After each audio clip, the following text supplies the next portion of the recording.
আচ্ছা, আমি একটু দেখে নেই প্রপারলি আমরা আসতে পেরেছি কিনা। হ্যাঁ, আমি ফেসবুক থেকে লাইভটা দেখতে পাচ্ছি। আই থিংক আমরা সবাই এখন একটু শেয়ার করে দিতে পারি, এর মধ্যে প্রপারলি চলে যাক।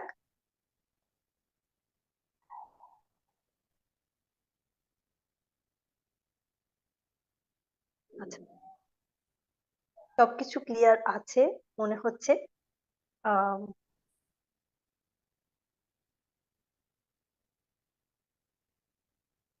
আচ্ছা, সাউন্ডটা ঠিকঠাক শোনা যাচ্ছে। ওকে।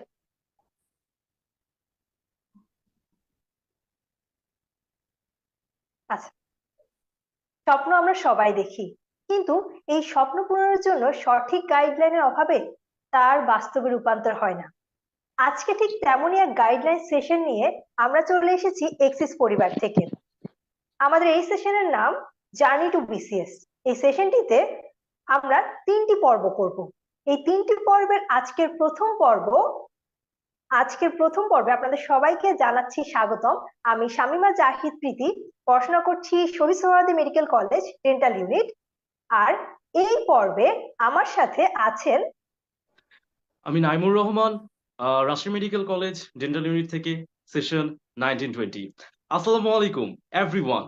Wish you a warm welcome to the largest online platform in Bangladesh for the dental student, Axis Dental School. আশা করি যে যেখানে আছেন ভালো এবং সুস্থ আছেন। আপনারা অনেকদিন থেকে চাচ্ছিলেন এক্সিস ডেন্টাল স্কুলের পক্ষ থেকে ডেন্টাল সার্জনদের জন্য বিসিএস নিয়ে যেন একটি সেশন করা হয়। আলহামদুলিল্লাহ, অপেক্ষার পালার অবসান ঘটিয়ে আজকেই সেই মাহেন্দ্রক্ষণ চলে এসেছে। আমাদের অনেকের ইচ্ছায় কিন্তু বিসিএস, কেউ নিজ ইচ্ছায় হোক, প্রিয়জনের ইচ্ছায় হোক, কিংবা পরিবারের, সবাই কিন্তু চায় ক্যাডার হতে, ফিউচারকে সিকিউর করতে। হেলথ ক্যাডারের পাশাপাশি ডেন্টাল সার্জনরা এখন পররাষ্ট্র, প্রশাসন সহ অন্যান্য ক্যাডারেও দাপিয়ে বেড়াচ্ছে। তো বিসিএস এর জার্নিটা আসলে কেমন, কিভাবে প্রিপারেশন নিলে আপনিও পারবেন আপনার স্বপ্নকে পূরণ করতে, বিসিএস এর সব আদ্যপান্ত প্রিপারেশন নিয়েই আমাদের এবারের আয়োজন। এই আয়োজনে আমাদের সাথে থাকছেন অত্যন্ত মেধাবী, আমাদের খুব কাছের দুজন স্পেশাল মানুষ। আপনারা হয়তো পোস্টার থেকে অলরেডি জেনে ফেলেছেন তারা কারা। আমি আপনাদের সুবিধার্থে আবার তাদেরকে পরিচয় করিয়ে দিচ্ছি। প্রথমত যিনি আছেন, আহ, প্রথমত আছেন ডক্টর এমডি মিরাজ চৌধুরী। তিনি সারা বাংলাদেশে 43তম বিসিএস এ প্রথম স্থান অধিকার করেছেন স্বাস্থ্য ক্যাডারে। তিনি পড়াশোনা করেছেন MAG Osmani medical college Sylhet dental unit, session 2015-16। এবং পরবর্তীতে যিনি আছেন তিনি কিন্তু আমাদের এক্সিস এর অনেক পরিচিত মুখ। তিনি আমাদের এক্সিস এর কোঅর্ডিনেটর, সেন্ট্রাল কোঅর্ডিনেটর। তিনি আর কেউ নন, তিনি হচ্ছেন ডক্টর এমডি তানজিদ আহমেদ। ভাইয়া 43তম বিসিএস এ সারা বাংলাদেশে স্বাস্থ্য ক্যাডারে দ্বিতীয় স্থান অধিকার করেছেন। আর ভাইয়া পড়াশোনা করেছেন ময়মনসিংহ মেডিকেল কলেজ থেকে, ময়মনসিংহ মেডিকেল কলেজ ডেন্টাল ইউনিটের 15-16 সেশন। আমি এই পর্যায়ে আমাদের গেস্টদের একটু কুশলাদি জানতে চাইবো। তো প্রথমেই আসছি ডক্টর মিরাজ ভাইয়ার কাছে। আসসালামু আলাইকুম ভাইয়া, কেমন আছেন? ওয়ালাইকুম আসসালাম ভাইয়া। ধন্যবাদ প্রীতি এবং নাইমুর এত সুন্দর করে পরিচয় করে দেওয়ার জন্য আমাকে। আচ্ছা ভাইয়া, আমরা শুনবো আমাদের গুণীজনের কথা, এবং এই জন্যই আমাদের আজকের সেশন। আমি একটু জানতে চাইবো আমাদের সবার অনেক প্রিয় ডক্টর মোহাম্মদ তানজিল আহমেদ স্বপ্নিল ভাইয়ের কাছে। আসসালামু আলাইকুম ভাইয়া, কেমন আছেন? ওয়ালাইকুম আসসালাম নাইমুর। প্রীতি, ভালো আছো তোমরা? আশা করি অনেকদিন পর তোমাদের সাথে আরেকবার লাইভ পেলাম। খুবই ভালো লাগছে, নতুন একটা ব্যাপার নিয়ে তোমাদের সামনে আসতেছি। খুবই ভালো লাগতেছে। আসসালামু আলাইকুম এক্সিসের আমার প্রিয় জুনিয়ররা। অনেক ধন্যবাদ ভাইয়া। আহ আশা করি আমাদের দর্শকরা পুরোটা সময় জুড়ে আমাদের সাথে থাকবেন, এবং আপনাদেরকেও আপনাদের কাঙ্ক্ষিত সফলতার জন্য অনেক অনেক congratulations. Thank you, thank you. তোমাদেরকেও ধন্যবাদ। দোয়া রাখবা। আচ্ছা, এই মুহূর্তে আমাদের সাথে লাইভটিতে যারা যুক্ত হয়েছেন প্রত্যেকে কমেন্ট সেকশনে আপনাদের যদি কোনো প্রশ্ন থেকে থাকে ভাইয়াদের কাছে নিশ্চয়ই অনেক জানার আছে আপনাদের। সেই কোশ্চেন গুলো কমেন্ট সেকশনে করে ফেলুন, আর সাথে এই লাইভটি যেন আপনার বন্ধু, আপনার সিনিয়র জুনিয়ররাও দেখতে পারে, চাইলে কিন্তু টাইমলাইন থেকে শেয়ার করে ফেলতে পারেন। আমি আর কথা না বাড়িয়ে একদম ভাইয়াদের কাছে প্রশ্নেই চলে যাই, কারণ আপনারা কেউ কিন্তু আমাদের কথা শুনতে চান না, ভাইয়াদের কথাই শুনতে চান। প্রথমেই আমি আমাদের প্রথম স্থান অধিকারকারী ভাইয়ার কাছে চলে আসি, মিরাজ ভাইয়া। আপনি এই যে বিসিএস বিসিএস স্বপ্নটা বা বিসিএস দিবেন, এই সিদ্ধান্তটা ঠিক কখন নিয়েছিলেন? ধন্যবাদ প্রীতি। আসলে আমি যদি অনেস্টলি তোমাদেরকে যদি বলি, আমি যখন এইচএসসি তে ছিলাম তখনও কিন্তু আমি বিসিএস জিনিসটা কি তার সম্পর্কে আমি জানতাম না। বিসিএস ক্যাডার এই কথাগুলো শুনতাম, কিন্তু আমি তখন বুঝতাম না বিসিএস ক্যাডার জিনিসটা আসলে কি। তো মেডিকেলে যখন আমি ফার্স্ট ইয়ারে আসি, তখন আমি স্যারদেরকে দেখি, তোমরা জানো যে সরকারি মেডিকেলে যেসব স্যাররা আমাদেরকে পড়ান তারা বেশিরভাগ তারা সবাই মোটামুটি বিসিএস ক্যাডার হন। আমি প্রথম থেকেই তোমার ফার্স্ট ইয়ার থেকে ক্যারিয়ার নিয়ে একটু সেন্সিটিভ ছিলাম। আমি আমার সিনিয়র বড় ভাইয়া বড় আপু দেখে আমার ক্যারিয়ার নিয়ে জিজ্ঞাসা করতাম যে ভাইয়া আপু, ইন ফিউচার এই ক্যারিয়ার আমি কি কি করতে পারি। তো বেশিরভাগ যারা সিনিয়র ভাইয়া পুরা ওরা সবাই আমাকে বলতো বিসিএস ক্যাডার হওয়ার জন্য। ইভেন এমন হয়েছে যে আমি জাপানে তোমার পিএইচডি করতেছে এরকম ভাইয়াদেরকেও আমি আস্ক করছি যে ভাই আমি কি করব, তখন সবার কথা একটাই যে তুমি যদি দেখে থাকো তাহলে বিসিএস টা বেটার অপশন। তখন থেকে আমার মধ্যে একটা মানে কৌতূহল জাগে যে বিসিএস জিনিসটা কি বা এটার জন্য কি করা উচিত। তখন আমি বিভিন্ন ইউটিউব, ফেসবুক গ্রুপ পেজ এই সমস্ত জায়গায় ভিডিও গুলো দেখতাম, বিসিএস নিয়ে জানার চেষ্টা করতাম। বিভিন্ন মোটিভেশন স্পিচ গুলো আমি শুনতাম, স্পিচ গুলা। তো তখন থেকেই মানে মেডিকেল ফার্স্ট ইয়ার থেকে আমি যখন এই জিনিসগুলো বোঝা শুরু করলাম, তখন থেকেই মোটামুটি বিসিএস আসার যে সিদ্ধান্তটা সেটা নেওয়া শুরু করি। অনেক ধন্যবাদ ভাইয়া, আমরা আপনার সিদ্ধান্তের একদম প্রথম জায়গাটা সম্পর্কে জেনে ফেলেছি। এখন একদম সেম প্রশ্নটাই আমি এখন তানজিদ ভাইয়াকে করতে চাচ্ছি। ডক্টর তানজিদ ভাইয়া, আমাদের দ্বিতীয় স্থান অধিকারকারী, হ্যাঁ কি শুনতে পাচ্ছেন? হ্যাঁ, ইয়া ক্লিয়ার। হ্যাঁ ভাই, আপনি যদি আপনার সিদ্ধান্তের প্রথম শুরুটা কখন ছিল আমাদের সাথে শেয়ার করতেন। অ্যাকচুয়ালি বিসিএস ক্যাডার হব, এটা প্রথম যে মোটিভেশন যদি বলো, একটা অনেস্টলি বললে খুব ছোটবেলা থেকেই আমি যখন স্কুলে পড়ি তখন আমার মেজো কাকার বিয়ে হইলো। তো আমি শুনলাম কি আমার কাকি হচ্ছে বিসিএস ক্যাডার। তখন কোন ক্যাডার, কে এডুকেশন ক্যাডার, কে হেলথ বা কে অ্যাডমিন, এরকম এগুলা তো জানতাম না প্লিজ, বাট বুঝতে পারছিলাম যে কাকি হচ্ছে বিসিএস ক্যাডার। তো বিসিএস ক্যাডার এই জিনিসটা প্রথমে সেই ক্লাস 3-4 এর দিকের কথা। তখনই চিন্তা হলো যে আমি যখন বড় হব আমি এরকম ক্যাডার হওয়ার চেষ্টা করব। তো আলহামদুলিল্লাহ এরপরে মেডিকেলে চান্স পেলাম, এটাও একটা স্বপ্ন ছিল ডাক্তার হওয়ার। তো ডাক্তার হয়ে যাওয়ার পরে চিন্তা হলো যে আচ্ছা ঠিক আছে, ডাক্তার ফার্স্ট যে ড্রিমটা ছিল সেটা তো পূরণ হইলো, এবার সেকেন্ড যে ড্রিমটা ক্যাডার হওয়ার জন্য, সেটার জন্য কি করা যায়। তো লাকিলি আমরা যখন থার্ড ইয়ার অথবা সেকেন্ড ইয়ারের একদম শেষের দিকে 39 বিসিএস, তোমরা জানো যে একটা স্পেশাল বিসিএস হলো ডাক্তারদের জন্য। প্রথমে 39, পরে 42। তো ওই আমার রুমের পাশের রুমে যে ভাইয়া থাকতো, উনি 39 বিসিএস এ খুব ভালো করলো। ভাইয়া দেখতাম পড়তো, আমরা যখন ফাইনাল ইয়ারের পড়া পড়তাম, থার্ড ইয়ারের মাঝে মাঝে এই মানে মেডিকেলের পড়াশোনার মধ্যে ছিলাম, ভাইয়া তখন দেখতাম এই যে বাংলা পড়তেছে।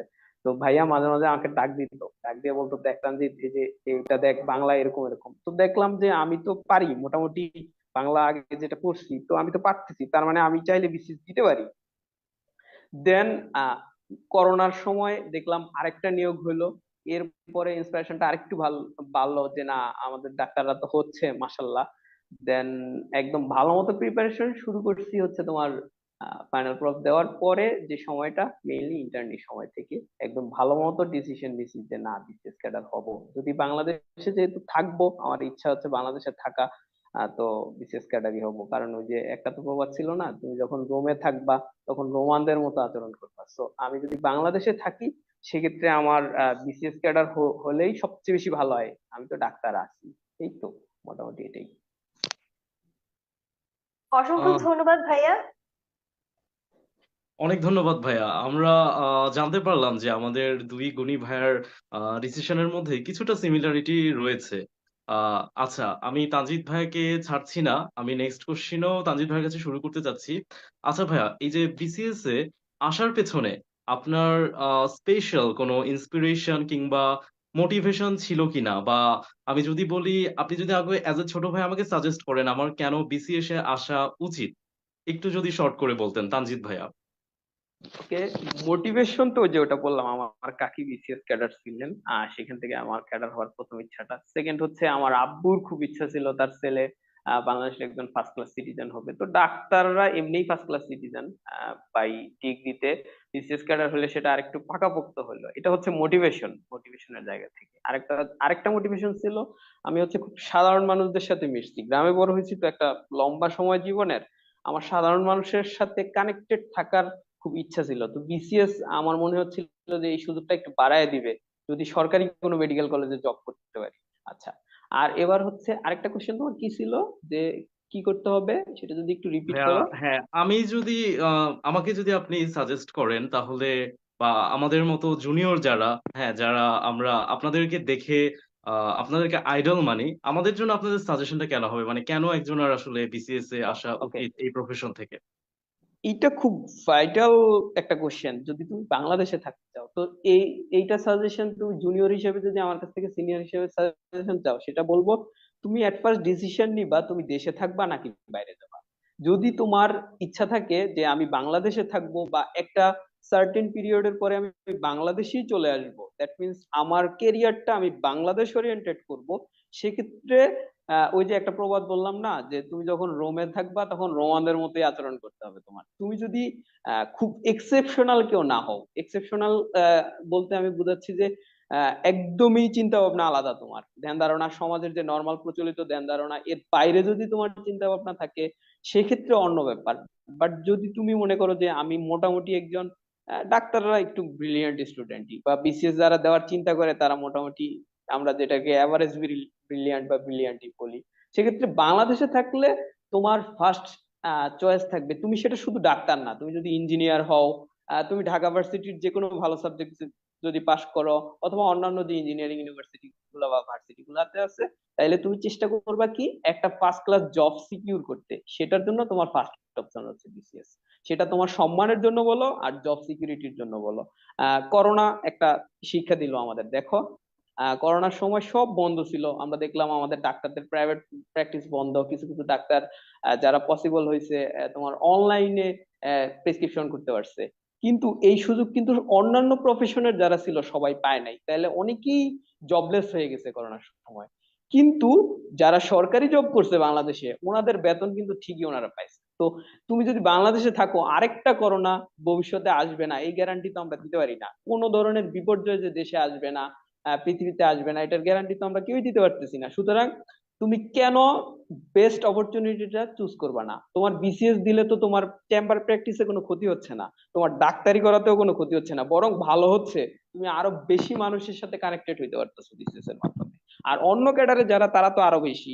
দেখা যায় যে ভার্সিটিতে পড়লে, তুমি যত ভালো ভার্সিটিতেই পড়ো না কেন, তোমার যদি ওই লেভেলে একটা জব না থাকে, আমরা মজা করে বলি না যে অন্তত বিয়ে করার জন্য হলেও বিসিএস দিতে হবে ক্যাডারদের পিছনে। মানে মেয়েরা তো পছন্দ করে, মেয়ের আম্মারাও পছন্দ করে ফেলবে, এরকম একটা ব্যাপার। এটা কিন্তু এমনি এমনি আসে না, এটা হয়তো রিয়ালিটি মজার ভাইয়া, জন্য বলা।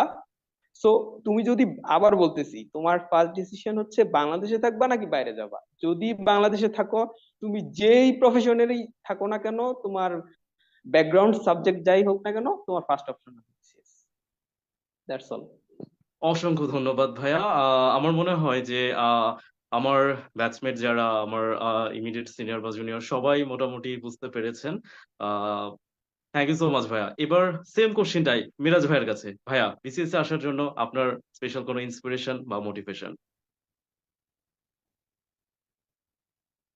আচ্ছা, যদি তুমি আমাকে জিজ্ঞাসা করো যে আমি কেন বিসিএস আসছিলাম, বা আমি যদি তোমাদেরকে বলতে চাই তোমরা কেন বিসিএস আসবা, জি ভাইয়া।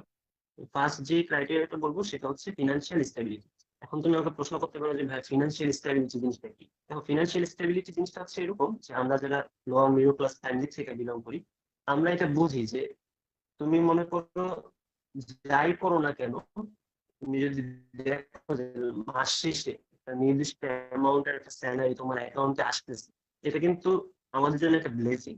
হ্যাঁ, বিসিএস হচ্ছে এমন একটা জিনিস বিসিএস হয়ে যাওয়া মানে হচ্ছে তুমি এখন থেকে তুমি পরবর্তী যত বছর তুমি বেঁচে থাকবা তোমার লাইফে তোমার অ্যাকাউন্টে একটা সার্টেন অ্যামাউন্ট একটা টাকা আসবে। এটা হচ্ছে বিসিএস আসার জন্য একটা ফার্স্ট মোটিভেশন হচ্ছে এটা, যে তুমি একটা সার্টেন অ্যামাউন্ট একটা স্যালারি পাবা, তোমার একটা ব্যাকআপ থাকবে। আমরা যারা জুনিয়র ডেন্টাল সার্জন, আমি আমার ব্যাচমেটদেরকেও দেখেছি, যারা জুনিয়র ডেন্টিস্ট যারা তাদেরকেও দেখেছি, যারা নতুন যারা চেম্বার দেয়, হ্যাঁ, নতুন যারা চেম্বার দেয় ওদের জন্য কিন্তু চেম্বারটা রাইজ করতে কিন্তু মোটামুটি ভালোই একটু কষ্ট হয়। ওদের পেশেন্ট সার্কেল ক্রিয়েট করতে মোটামুটি ঝামেলা হয়, অনেক সময় লাগে। এমনও অনেক হয়েছে যে মানে মাসের প্রায় 15-20 তারিখ চলতেছে, কিন্তু তোমার দেখা যাচ্ছে যে এরকম পেশেন্ট ফ্লোটা হচ্ছে না। তো চেম্বারে ভাড়াটা দেওয়ার টাকাটা পর্যন্ত ওই সময় পর্যন্ত আসতেছে না। ওই সময়টাতে একজন জুনিয়র ডেন্টাল সার্জনে কিন্তু একটা স্ট্রেস কাজ করে। এখন যদি তোমার ওই সময়টাতে স্ট্রেস থাকে বা ওই সময়টাতে তুমি যদি ভাবো যে তোমার অ্যাকাউন্টে একটা সার্টেন এমন একটা টাকা ব্যাকআপ হিসেবে আসছে, তাহলে কিন্তু তোমার লাইফ থেকে স্ট্রেস হাফ রিলিভ হয়ে যায়। তো এটার জন্য কিন্তু আসলে এটা অনেক বড় একটা ব্লেসিং একটা ব্যাপার। আরেকটা হচ্ছে তোমার এটা একটা আইডেন্টিটি, তুমি একটা বাংলাদেশের ফার্স্ট ক্লাস গ্যাজেটেড অফিসার, তুমি অ্যাটেস্টেড করতে পারবা। ইভেন তোমার পাসপোর্ট যে থাকবে, তোমার পাসপোর্টেরও কিন্তু আলাদা একটা ভ্যালু থাকবে। হ্যাঁ, আর অন্যান্য যে প্রাইভেট সেক্টর গুলা, অন্যান্য প্রাইভেট সেক্টরে যদি তুমি খোঁজ খবর নাও, আমি তো দেখি আমার যারা ভার্সিটির যারা ফ্রেন্ডরা যারা প্রাইভেট সেক্টরে জব করে, ওদের অনেক কষ্ট করতে হয় সকালে যে রাতে আসতে হয়, প্রচুর মানে স্ট্রেস। এত স্ট্রেস গুলো আসলে নেওয়াটাও খুব টাফ। এগুলো তোমার জন্য অনেক খারাপ, সবার জন্যই এটা ইয়ারি পাওয়া। সেই সাথে তুমি একটা মানে স্মুথ একটা লাইফ লিড করতে পারো, এটা হচ্ছে সবচেয়ে ইম্পর্টেন্ট। অসংখ্য ধন্যবাদ ভাইয়া। আমরা সবাই বুঝতে পেরেছি। হ্যাঁ, আমাদের বিসিএস নিয়ে অনেকেরই অনেক আগ্রহ থাকে, কিন্তু ইন ডিটেইলস এই যে একদম ক্লিয়ার ধারণাগুলো আসলে সবার থাকে না। তো আহ, অনেক ধন্যবাদ ভাইয়া এই সব কিছু ডিটেইলস বলার জন্য। আমাদের অডিয়েন্সরা নিশ্চয়ই অনেক আগ্রহী। আহ প্রীতি। আচ্ছা, আমাদের অডিয়েন্সরা অনেক কমেন্টস করে যাচ্ছেন, আপনারা কমেন্টস করতে থাকেন, আমরা কিছুক্ষণের মধ্যে কমেন্ট নিব। আর মিরাজ ভাইয়ের কাছে আমার হচ্ছে আরেকটা প্রশ্ন। আমরা বিসিএস এর জন্য অনেকে চিন্তা করি, আর বেশিরভাগ মানুষই করেন। আবার অনেকে ভাবেন না, এখন বিডিএস কমপ্লিট হয়ে গিয়েছে, আমরা গ্রাজুয়েশন কমপ্লিট করে ফেলছি, এখন হচ্ছে আমরা পোস্ট গ্রাজুয়েশনে চলে যাব। এই ক্ষেত্রে ডিসিশনটা কিভাবে নেওয়া উচিত? আগে কি পোস্ট গ্রাজুয়েশন করবে, নাকি আগে বিসিএস টা দেওয়া উচিত? মিরাজ ভাই, আপনার কাছে এই প্রশ্নটা। এটা খুব সুন্দর একটা ইম্পর্টেন্ট একটা প্রশ্ন। আমি যখন তোমাদের দিয়েছি না, আমি আমার সিনিয়র ভাই আপনাদেরকে সেই সেম প্রশ্নটাই করতাম। তো দেখা যাচ্ছে এক এক ভাই এক এক বোন এক এক রকম আনসার দিতেন, আমি কনফিউজ হয়ে গেছি। তো এটা হচ্ছে খুব সিম্পল মিরাজ ভাই, আপনি যদি একটা একটু জিনিস। তোমার এটা এক ভিডিওটা অফ একজনের করে, মানে মানে সার্ফেসের উপর আপনার এই জিনিসটা ডিপেন্ড নেটওয়ার্ক করে, ইস্যু এক হচ্ছে একজনের সম্ভবত। সার্ফেসের উপর এই জিনিসটা ডিপেন্ড করে। আচ্ছা, এখন শোনা যাচ্ছে না? হ্যাঁ, এখন পারফেক্ট। এটা ডিপেন্ড করে, এটাকে আমরা খুব জটিল ভাবে না নিয়ে আমরা যদি সহজ ভাবে নিই, তাহলে দেখো যে বিসিএস কিন্তু ভাই এটা একটা চাকরি। আর পোস্ট গ্রাজুয়েশন এটা কিন্তু কোনো চাকরি না, পোস্ট গ্রাজুয়েশন হচ্ছে একটা ডিগ্রি। তো তুমি পোস্ট গ্রাজুয়েশন করা মানেই এই না যে তুমি একটা চাকরি পেয়ে যাবে। বিসিএস হচ্ছে চাকরি, তুমি চাকরির জন্য প্রিপারেশন নিচ্ছ।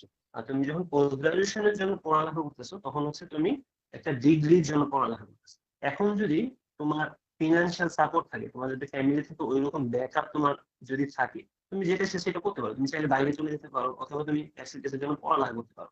কিন্তু তুমি যদি এরকম হয় যে তোমার ফ্যামিলি থেকে সাপোর্ট তুমি সেরকম ভাবে পাচ্ছ না, এরকম ভাবে যদি হয়, তারপর এরকম যদি হয় যে তোমার ফ্যামিলিকে উল্টা সাপোর্ট দিতে হয়, ফ্যামিলি থেকে সাপোর্ট নেওয়াটাও তোমার জন্য টাফ, তখন হচ্ছে তোমার কিন্তু বিসিএস ছাড়া অন্য কোনো অপশন দিয়ে তোমার হাতে নাই। তোমার যদি বিসিএস হয়ে যায়, তুমি তাহলে ওই ফিনান্সিয়াল যে স্টেবিলিটিটা সেটা তুমি পেয়ে যাবে। এটা হচ্ছে এক কথা। আরেকটা হচ্ছে যে পোস্ট গ্রাজুয়েশন ভাই তুমি যে কোনো সময় তুমি করতে পারো, কিন্তু বিসিএস এর কিন্তু একটা টাইম লিমিট থাকে। মোটামুটি যারা টেকনিক্যাল ক্যাডারে যারা পরীক্ষা দেয়, ওদের হচ্ছে এই যখন 32 হয়, 32 বছর পর্যন্ত তারা পরীক্ষা দিতে পারে।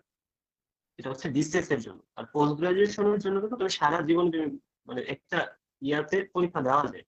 এখন আমার কথা হচ্ছে, তুমি যেহেতু তোমার কাছে যেহেতু অপশন আছে পোস্ট গ্রাজুয়েশনটা তুমি পরবর্তীতে দিতে পারবা, তাহলে তুমি পোস্ট গ্রাজুয়েশনটার জন্য পরে ট্রাই করলা। যেহেতু তোমার বিসিএস এর জন্য তুমি 32 বছর পর্যন্ত পরীক্ষা দিতে পারবা, তা আপাতত বিসিএস এর জন্য ট্রাই করো। আর বিসিএস যদি হয়ে যায়, তোমার জন্য কিন্তু পোস্ট গ্রাজুয়েশনের আলাদা একটা স্কোপ তৈরি হয়। যেমন পোস্ট গ্রাজুয়েশনে যারা এমএসসি যারা ভর্তি হয়, ওদের কিন্তু আলাদা একটা কোটা থাকে, গভর্নমেন্ট কোটা থাকে।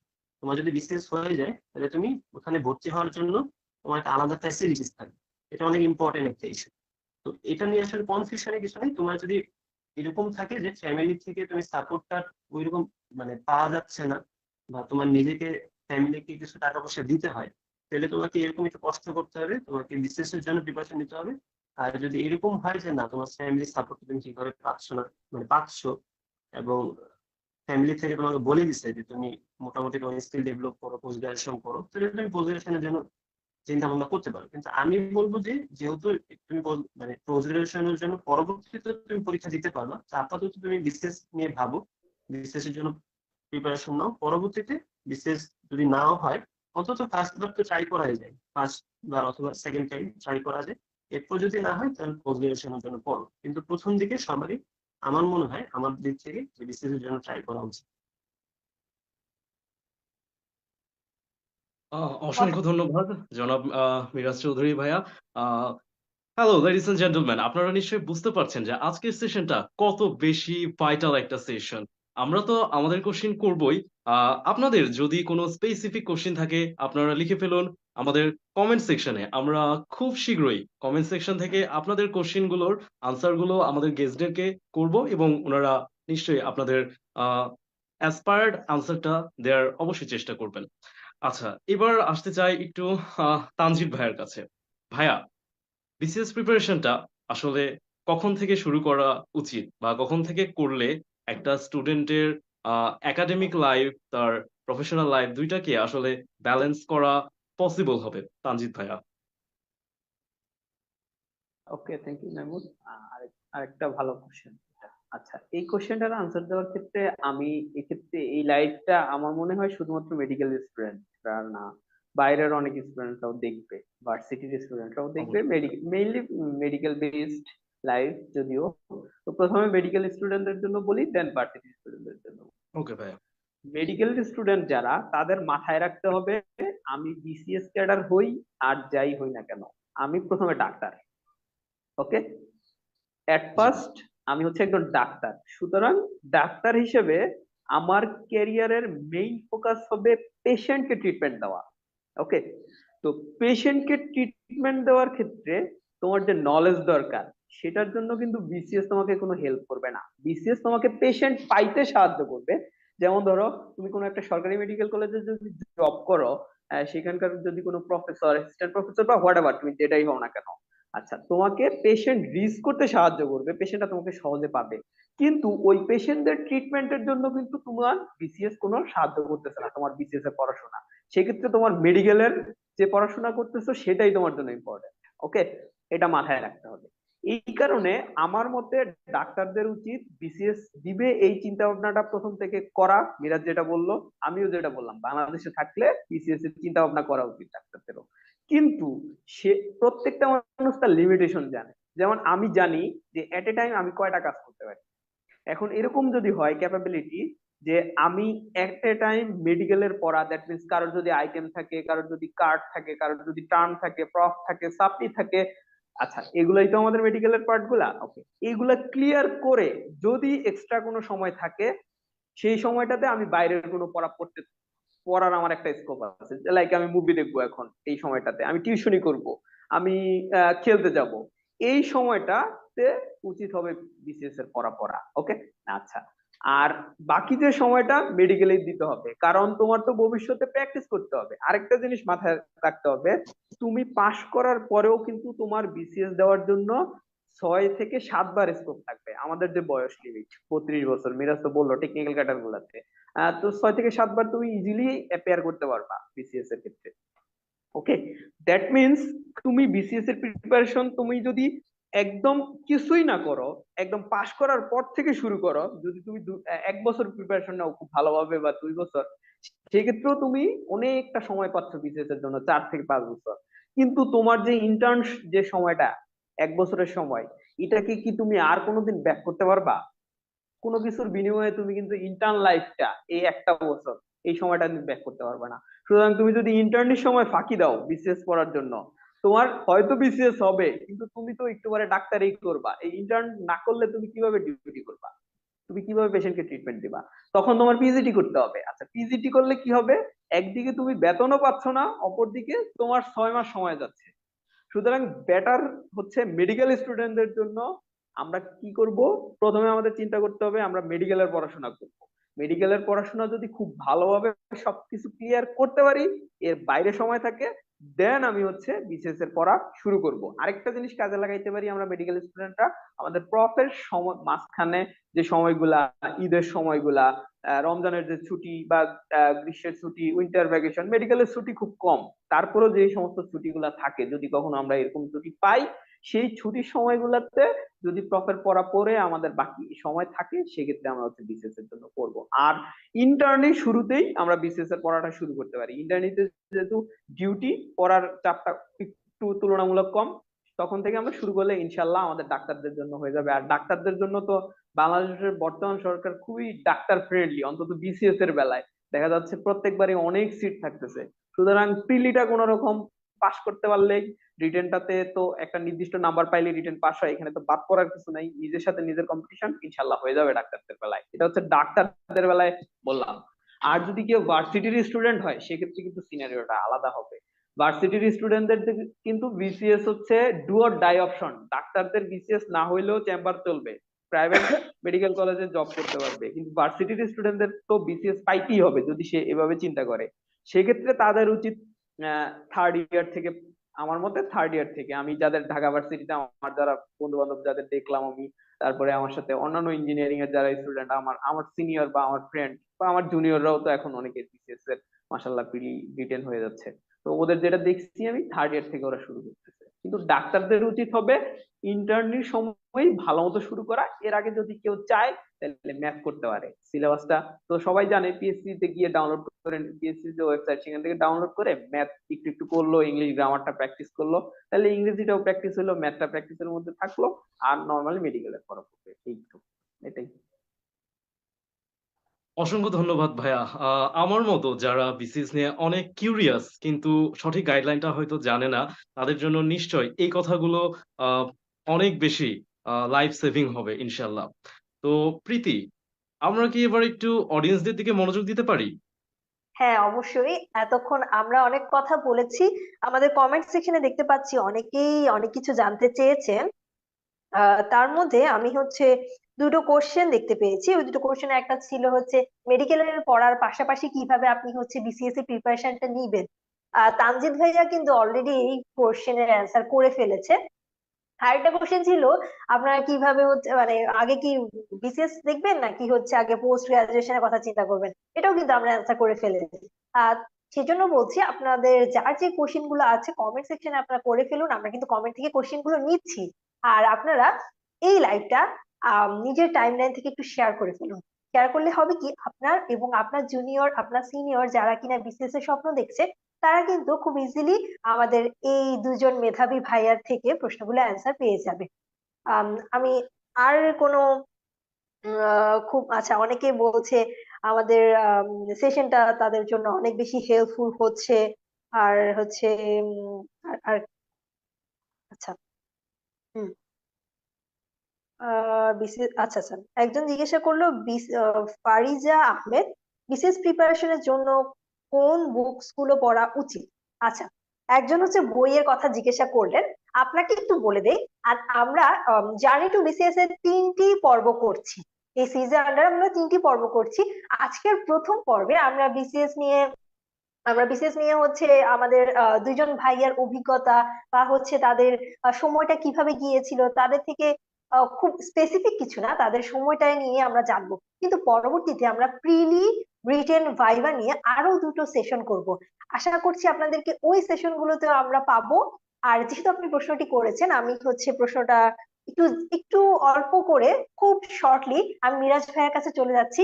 মিরাজ ভাই, আপনি কি একটু বলবেন খুব শর্টলি যদি বলেন বিসিএস কোন বইগুলো বিসিএস এর সময় হচ্ছে আপনি পড়েছিলেন, যেহেতু আমাদের পরবর্তীতে সেশন আছে, আমরা খুব শর্টলি শুনতে চাচ্ছি। আচ্ছা, এখন আমি যদি আমার দিক থেকে বলি, আমার কাছে বিসিএস এ চান্স পাওয়ার একটা মূল মন্ত্র হচ্ছে এটা যে আমি বিসিএস প্রিলি কথাটা বলতেছি আপাতত। বিসিএস প্রিলির আগের 7 দিন পরীক্ষা যেদিন হবে এর আগে 7 দিনে আমি যদি যা যা পড়ছি তা যদি রিভিশন না দিয়ে যেতে পারি, তাহলে কিন্তু সেই জিনিসগুলা আমি পরীক্ষায় ভালোভাবে আউটকাম দিতে পারবো। এর জন্য আমার কি করতে হবে, আমাকে এমন ভাবে পড়তে হবে যে আমি যাই পড়তেছি তা যেন পিলির আগে 7 দিনে আমি যেন এই জিনিসগুলো রিভিশন দিয়ে দিতে পারি। কারণ হচ্ছে এই পড়াগুলো এরকম, যারা পড়ালেখা করে পিলি সম্পর্কে যারা জানে তারা জানে যে তুমি একটা দিন পড়তেছো তুমি ভুলে যাও, আজকে পড়তেছো 2-3 দিন পর ভুলে যাও। এখন তুমি এমন একটা জিনিস পড়লা, এমন একটা বই পড়লা, অনেক একটা সাবজেক্ট নিয়ে তুমি অনেকগুলা বই পড়লা, এরকম অনেকেই আছে আমি দেখছি যে একই সাবজেক্টের জন্য অনেক সিরিজ বই পড়ে। তো দেখা যায় কি পরবর্তীতে পরীক্ষার আগে এই জিনিসগুলো রিভিশন দিয়ে যেতে পারে না, সেই কারণে হয় কি পরীক্ষার হলে আউটকামটা তাদের ভালো আসে না। আমার কথা হচ্ছে কি, মানে পড়ার যে অ্যামাউন্টটা সেটা কমায় ফেলতে হবে, পড়ার টাইমটা বাড়ায় দিতে হবে, এটা হচ্ছে মেইন কথা। এটার জন্য আমি কি করতাম, আমি তো যে বইটা সেই বইটা পড়েছিলাম, সবগুলো মানে বইগুলো কিনেছিলাম। আর ইংলিশ লিটারেচারের জন্য হচ্ছে কনফিডেন্স একটা ছোট বই আছে, হ্যান্ডবুক অফ ইংলিশ লিটারেচার, এটা পাওয়া যায়, সেটা পড়তাম। আর এমনিতে MP3 সিরিজ গুলো পড়তাম। আর ডাইজেস্ট, এটা কি আছে না প্রিসেপ্টর ডাইজেস্ট, সেটা পড়তাম। কিন্তু মেইনলি হচ্ছে এগুলো তো আমরা যেটা বলছি যে আমরা পরবর্তী সেশনে এগুলো আলোচনা করবো, কিন্তু মেইনলি হচ্ছে পড়ার থেকেও বিভিন্ন প্র্যাকটিস গুলো বেশি ইম্পর্টেন্ট। অনেকগুলো টেকনিক আছে, এই টেকনিকে আগাতে হয়। তো এই জিনিসটা আমরা পরবর্তী সেশনে আলোচনা করবো। আপাতত বইয়ের কথা বললাম যে এমন ভাবে পড়তে হবে তুমি যে কোনো সিরিজে বই পড়ো সমস্যা নেই, কিন্তু মাথার মধ্যে এটা রাখতে হবে পরীক্ষার আগে 7 দিনে তুমি যা করছো তার যেন সুন্দরভাবে রিভিশন দিয়ে যেতে পারো। তুমি পড়লা, পরবর্তীতে তুমি রিভিশন দিতে পারলো না, তাহলে কিন্তু রেজাল্টটা ভালো আসবে না। এর জন্য যে কোনো একটা সিরিজের বই পড়ো। আরেকটা জিনিস হচ্ছে, তুমি যে পড়বা 200 মার্কের পরীক্ষা হয়তো পেরিতে, তো তুমি ধরো পড়লা, এখন 200 মার্কে কিন্তু কমন আসবে না। মাইন্ডসেট এরকম ভাবে রাখতে হবে যে তুমি সিরিজের বই পড়ছো, পরীক্ষার হলে যাবা, তুমি এরকম দেখবা যে 40টা প্রশ্ন 50টা প্রশ্ন পুরো আনকমন, তুমি আগে কখনো দেখো নেই, এরকমও হবে। তো এই জিনিসগুলোর সাথে তোমাকে আগে থেকে খাপ খাওয়াই নিতে হবে, কোপ আপ করে নিতে হবে, পরবর্তী ওই অনুযায়ী আগাতে হবে। তো এই জিনিসগুলো আমরা পরবর্তী সেশনে আমরা খুব সুন্দরভাবে এই জিনিসগুলো আমি আর তানজিদ মিলে দুজন মিলে ডিসকাস করবো। ধন্যবাদ। অনেক ধন্যবাদ মিরাজ ভাইয়া, আমাদের সম্মানিত দর্শকের কোশ্চেনটির আনসার করার জন্য। প্রীতি, আমার মনে হচ্ছে আমাদের অডিয়েন্সের মাইন্ড আমরা আগেই রিড করে ফেলেছি, এই জন্য আমাদের কোশ্চেন গুলোই তারা আবার রিপিট করতেছে। এক্স্যাক্টলি এক্স্যাক্টলি, আমি দেখতে পাচ্ছি যে আমাদের আমরা যে কোশ্চেন গুলো আমি আর তুই মিলে রেডি করেছিলাম সেই কোশ্চেন গুলোই কিন্তু আসছে। পরবর্তী কোশ্চেনে চলে যাই, আমরা কিছুক্ষণ পর আবার কমেন্ট সেকশনে যাব। হ্যাঁ, অবশ্যই, ইনশাআল্লাহ। আহ, আচ্ছা, নেক্সট কোশ্চেনও আমি আবারও মিরাজ চৌধুরী ভাইয়াকে একটু ইনভাইট করব। ভাইয়া, মেডিকেল পড়াশোনার পাশাপাশি কি বিসিএস এর লেখাপড়া চালিয়ে যাওয়া সম্ভব কিনা, যদিও এটা তানজিদ ভাইয়া ছোট করে একটু বলেছেন, আপনার পারসেপশন থেকে কি মনে হয় একটু শর্টলি বলবেন।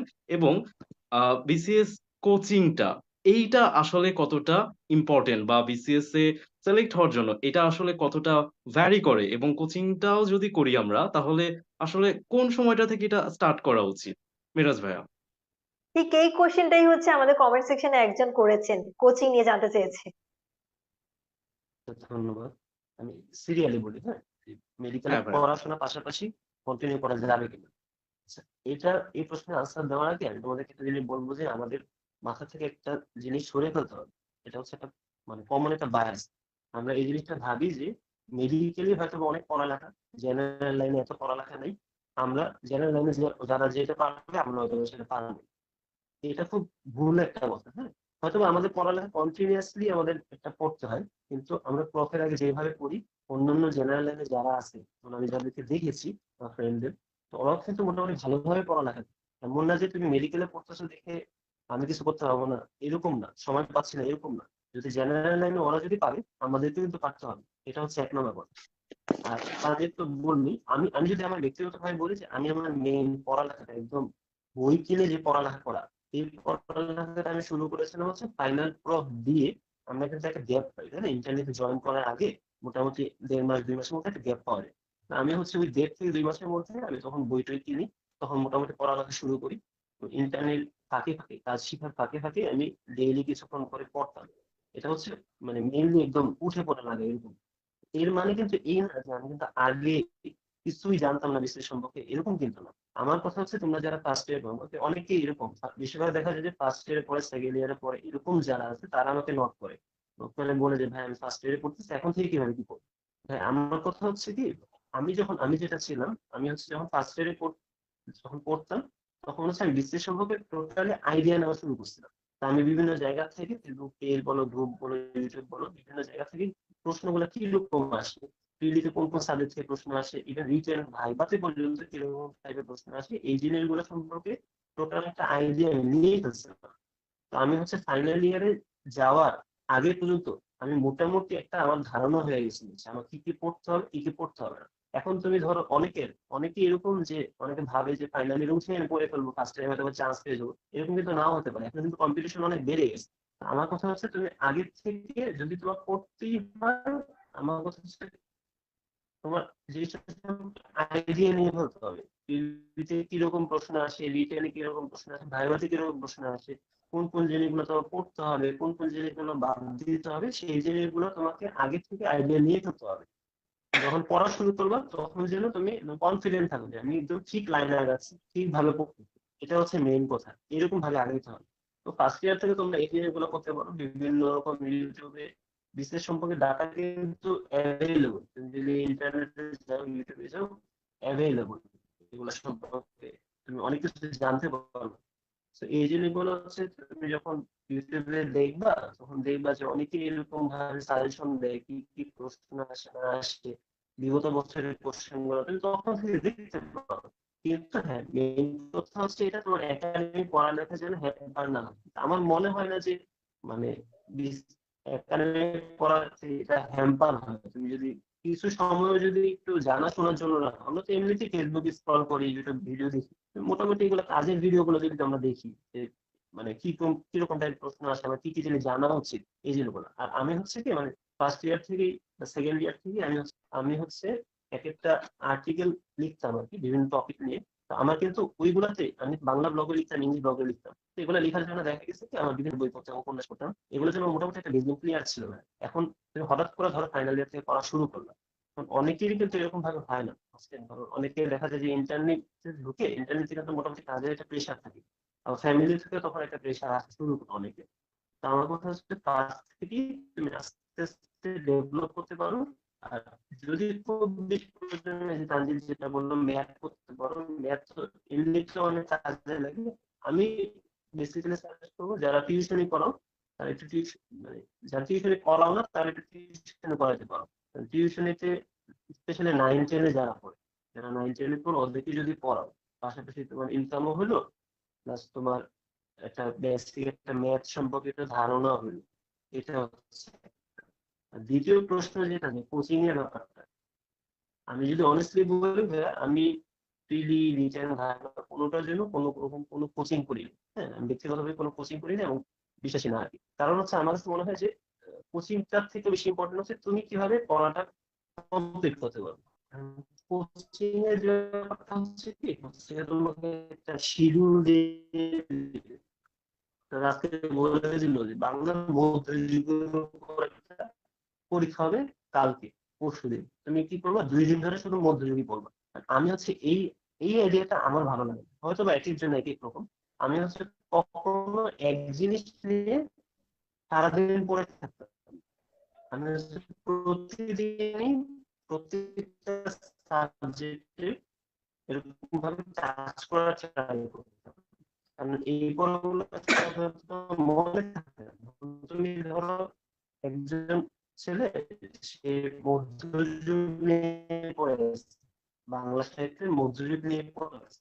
আর এই সময়টাতে আমি মধ্যযুগের এক পেজ পড়লাম, প্রাচীন যুগের এক পেজ পড়লাম, আধুনিক যুগের কয়েকটা কবি সাহিত্যিক পড়লাম, আমার কিন্তু মিরাজ ভাইয়া, ওভারঅল একটা আইডিয়া হয়ে যায়। তাই না? কিন্তু কোচিং সেন্টারে কি হয়, কোচিং সেন্টারে এরকম ভাবে পড়াবে আস্তে আস্তে কি আমার কি হতো, আমি কিন্তু আস্তে আস্তে কিন্তু পুরোটা এক টপিকে থাকতাম না, সবগুলা ওভারঅল মানে যে আইডিয়াটা সেটা কিন্তু আমার ভালো ছিল।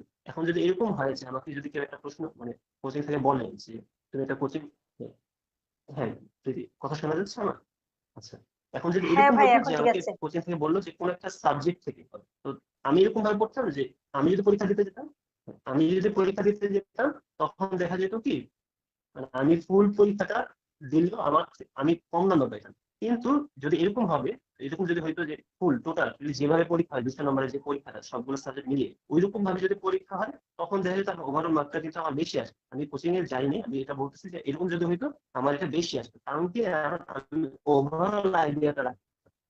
কোচিং এর ব্যাপারটা হচ্ছে আমি অন্তত এটা বিশ্বাস করি না যে কোচিং করা লাগবে। আর কেউ যদি ব্যক্তিগতভাবে মনে করে যে না কোচিং করলে তার পড়ার ফ্লোটা থাকবে, সে মোটামুটি একটা কম্পিটিটিভ একটা এনভায়রনমেন্টের মধ্যে থাকবে, তাহলে সেটা করতে পারে। কিন্তু কোচিং করতে হলে আবার তোমাকে যে এখন কিন্তু কোচিং এর দেখা যাচ্ছে এরকম যে সামনে 46 47 এরকম আছে যে 48 এর জন্য এখন থেকে কোচিং করা শুরু। এরকম করার কোনো দরকার নেই। আমার কথা হচ্ছে তোমার যদি কোচিং করতে হয়, একদমই যদি করতে হয়, তাহলে তুমি সেটা হচ্ছে যে মডেল টেস্ট গুলা দিতে পারো। আমি কি করতাম, আমি কিন্তু মডেল টেস্ট দিতাম না, আমি হচ্ছে আলাদা একটা মডেল টেস্ট বই কিনে নিয়ে আসতাম, তারপর সেগুলো আমি নিজে নিজে সলভ করতাম, করতাম। আমার কথা হচ্ছে যে কোচিং যদি করতেই হয় একান্ত, তাহলে তোমরা শেষের দিকে করতে পারো, একদম পরে 2-3 বছর পরে যে বিসিএসটা আসবে সেটার জন্য এখন থেকে পড়ার কোনো মানে হয় না, সেটার জন্য কোচিং করবা এরকম না। নিজের থেকে পড়ো, নিজের থেকে পড়লে পারবা, নিজের মতো করে পড়ো। আর যদি একান্তই কারো করতে ইচ্ছা হয়, কোচিং করা লাগে, তাহলে করতে পারো, সমস্যা নেই। থ্যাংকস আ লট ভাইয়া। আমরা যারা হচ্ছে কমেন্টে জানতে চেয়েছি কোচিং নিয়ে, তারা আশা করছি আপনারা অলরেডি জেনেই ফেলেছেন কোচিং কতটুকু দরকার। আই হোপ আপনাদের কোচিং নিয়ে আর কোনো কনফিউশন নেই। আর আচ্ছা মেডিকেলের প্রীতি, পড়াশোনার এই পাশাপাশি কোচিং নিয়ে আমি একটু অ্যাড করতে চাই আমার শিওর এক্সপিরিয়েন্স। ভাইয়া। জুনিয়রদের জন্য সেটা হচ্ছে, জাস্ট খুব ভালো একটা কথা বলছে শেষের দিকে, সেটা হচ্ছে যে কোচিং করলে কোচিং এমনিতে করতে হবে না, সেটা হচ্ছে করলে মডেল টেস্টের জন্য, যদি পরীক্ষা দেওয়ার জন্য কোচিং। আমার এই ব্যাপারে সাজেশন হচ্ছে, মানে আমার কাছ থেকে যদি কেউ পার্সোনালি জানতে চায়, সেক্ষেত্রে আমি তার সাজেশন দিব হচ্ছে, তুমি জাজ করবা তোমার নিজের, যে তুমি নিজেকে সব সময় কম্পিটিটিভ রাখতে পারতেছো কিনা। ধরো আমরা যারা পড়াশোনা করি, আমাদের পড়াশোনা করার কিন্তু অনেক ধরনের স্টিমুলেশন থাকে। অনেকে আছে যে রেগুলার এমনিতেই পড়াশোনা করে, একদমই কোনো কিচ্ছু না থাকলে, যারা আমরা যে আতেল টাইপ স্টুডেন্ট যাদের বলি, তারা কিচ্ছু নাই, আইটেম নাই, কার্ড নাই, তাও পড়তে বসে থাকবে। ওকে, পড়াশোনাতেই তাদের আনন্দ, এরকম কিছু স্টুডেন্ট আছে। কিছু স্টুডেন্ট আছে পড়াশোনাতে কিছু আনন্দ পায়, কিন্তু অন্য কোনো ধরনের কোনো যদি একটা স্টিমুলেশন সে পায়, তখন সে পড়া থেকে ডাইভার্ট হয়ে অন্য দিক চলে যায়। যেমন একটা ফ্রেন্ড আসলো, বললো আরে আজকে তো বৃহস্পতিবার, মেডিকেলের চাপ রাত, ওকে আজকে পড়ার কি দরকার, কালকে শুক্রবারে পড়িস, পরশুদিন তো আইটেম দিতে হবে। ও আর পড়তেছে না, ও চলে যাচ্ছে। আরেকজন আছে, সে প্রথমেই ধরে নিছে আজকে বৃহস্পতিবার, কোনোভাবেই আজকে বইয়ের আশেপাশে যাওয়া যাবে না, মানে আজকে হচ্ছে বৃহস্পতিবার, বই পড়া হারাম। ওকে, এখানে তিন ক্যাটাগরির স্টুডেন্ট পাওয়া যাচ্ছে। তো যারা ফার্স্ট ক্যাটাগরির স্টুডেন্ট, যাদের পড়াশোনার জন্য কোনো ধরনের কোনো স্টিমুলেশনের দরকার নাই, এমনিতেই তারা রেগুলার, আমি মনে করি তাদের কোনো কোচিং করার দরকার নেই। ওকে, সেকেন্ড ক্যাটাগরির যারা, যাদের একটা স্টিমুলেশন দরকার, মাঝে মাঝে তারা একটু ডাইভার্টেড হয়ে যায়, তাদের ক্ষেত্রে আমি বলবো তারা কোচিং করার দরকার নাই, মানে ক্লাস করার দরকার নাই কোচিং এ, তারা যেন নিজেরা পড়াশোনা করে, বাট রেগুলার এক্সাম দেয় কোচিং গুলাতে, এক্সাম বেস গুলা, মানে শেষের দিকে, মিরাজ যেটা বললো শেষের দিকে ভর্তি হবে, ওই 2 বছর আগে ভর্তি হতে হবে এরকম না। 48তম বিসিএস এর জন্য এখন কোন কোচিং ভালো হয় এটা জিজ্ঞাসা করার কিছু নাই। ওই 48তম বিসিএস এর যখন সার্কুলার দিবে, একদম শেষের দিকে পরীক্ষা দিবে এই মিডল ক্লাস লেভেলের স্টুডেন্ট যারা। আর হচ্ছে শেষের স্টুডেন্ট, আমার মনে হয় এটা শোনার জন্য সবাই অনেক বেশি আগ্রহী, যে ভাই আমার তো বইয়ের দিক তাকাইতে ইচ্ছা করে না, মানে কোনো ধরনের কোনো চাপ না থাকলে আমি তো বই পড়তেই পারি না। তাদের জন্য আমি সাজেস্ট করব, বিসিএস, যেই বিসিএস টার জন্য পড়বে, সেই বিসিএস টার আগে যদি কোনো কোচিং থাকে, সেক্ষেত্রে সে ভর্তি হইতে পারে, কারণ তার যেহেতু পড়াশোনার জন্য আরেকজনকে ধাক্কা দেওয়া লাগে। এখন এই মেডিকেলে অথবা ভার্সিটিতে, এখানে তো বাবা মা নাই যে বলবে এই পড়তে বসো, লাইক প্রীতি পড়তে বসো, নাইমুর পড়তে বসো, এখানে কিন্তু বাবা মা এটা বলার নাই।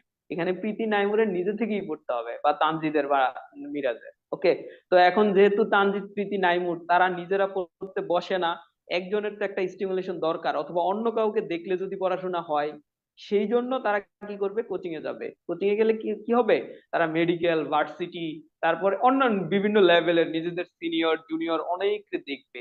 দেখলে অনেকটা, অনেক সময় অনেকে করে কি, আমার পড়ার ইচ্ছা নাই, তাও বিশেষ করে এটা মনে হয় মেয়েদের ক্ষেত্রে বেশি, যে নিজে পড়বে না, গেছে এক বান্ধবীর রুমে গিয়ে দেখতেছে বান্ধবী পড়তেছে। আমি শুনতাম এরকম আগে আমাদের মেডিকেলে যখন ছিল, যে সে পড়তে বসে পড়ছে বান্ধবীর সাথে, অথচ তার কোনো প্ল্যান ছিল না পড়া, তো পড়তে বসছে, এটা তো লস হয় নাই, সে যে পড়াটা পড়ছে। তো যারা একদমই ফাঁকিবাজ স্টুডেন্ট, আমার সাজেশন থাকবে তারা কোচিং এ ভর্তি হোক, ক্লাস করুক, প্লাস পরীক্ষা দিক। যারা মিডিয়াম তাদের ক্লাস করার দরকার নাই, শুধুমাত্র পরীক্ষা দিবে। আর যারা রেগুলার বোঝে যে না আমি সবসময় এমনি পড়ার মধ্যে থাকবো, বিসিএস এর পড়া এমন আহামরি কোনো পড়া নাই, একমাত্র ইংলিশ লিটারেচার ছাড়া অন্য যে সিলেবাস বিসিএস এর সেটা প্রত্যেকে ক্লাস 1 থেকে শুরু করে ক্লাস 12 এর মধ্যে কোনো না কোনো একবার পড়ে আসছে। এভরিথিং, যত সিলেবাস আছে বিসিএস এর, রিটেন বলো, ইভেন ভাইবারও আর প্রিলি তো আছেই, শুধুমাত্র ইংলিশ লিটারেচার বাদ দিয়ে, তো সেটা তো মাত্র 15 নাম্বার। ওকে, সুতরাং এখানে এমন কিছু নাই যে আমার কারো কাছে গিয়ে বুঝতে হবে, লাইক একটা ম্যাথ আমি বুঝতেছি না এই জন্য আমার কোচিং করতে হবে, দরকার নাই। আমার নিজে যদি আমি ম্যাথ করার স্টিমুলেশন পাই যে না আমি প্রত্যেকদিন নিজেই ম্যাথ করি, ওকে, তাহলে আমার কোচিং এর দরকার নাই।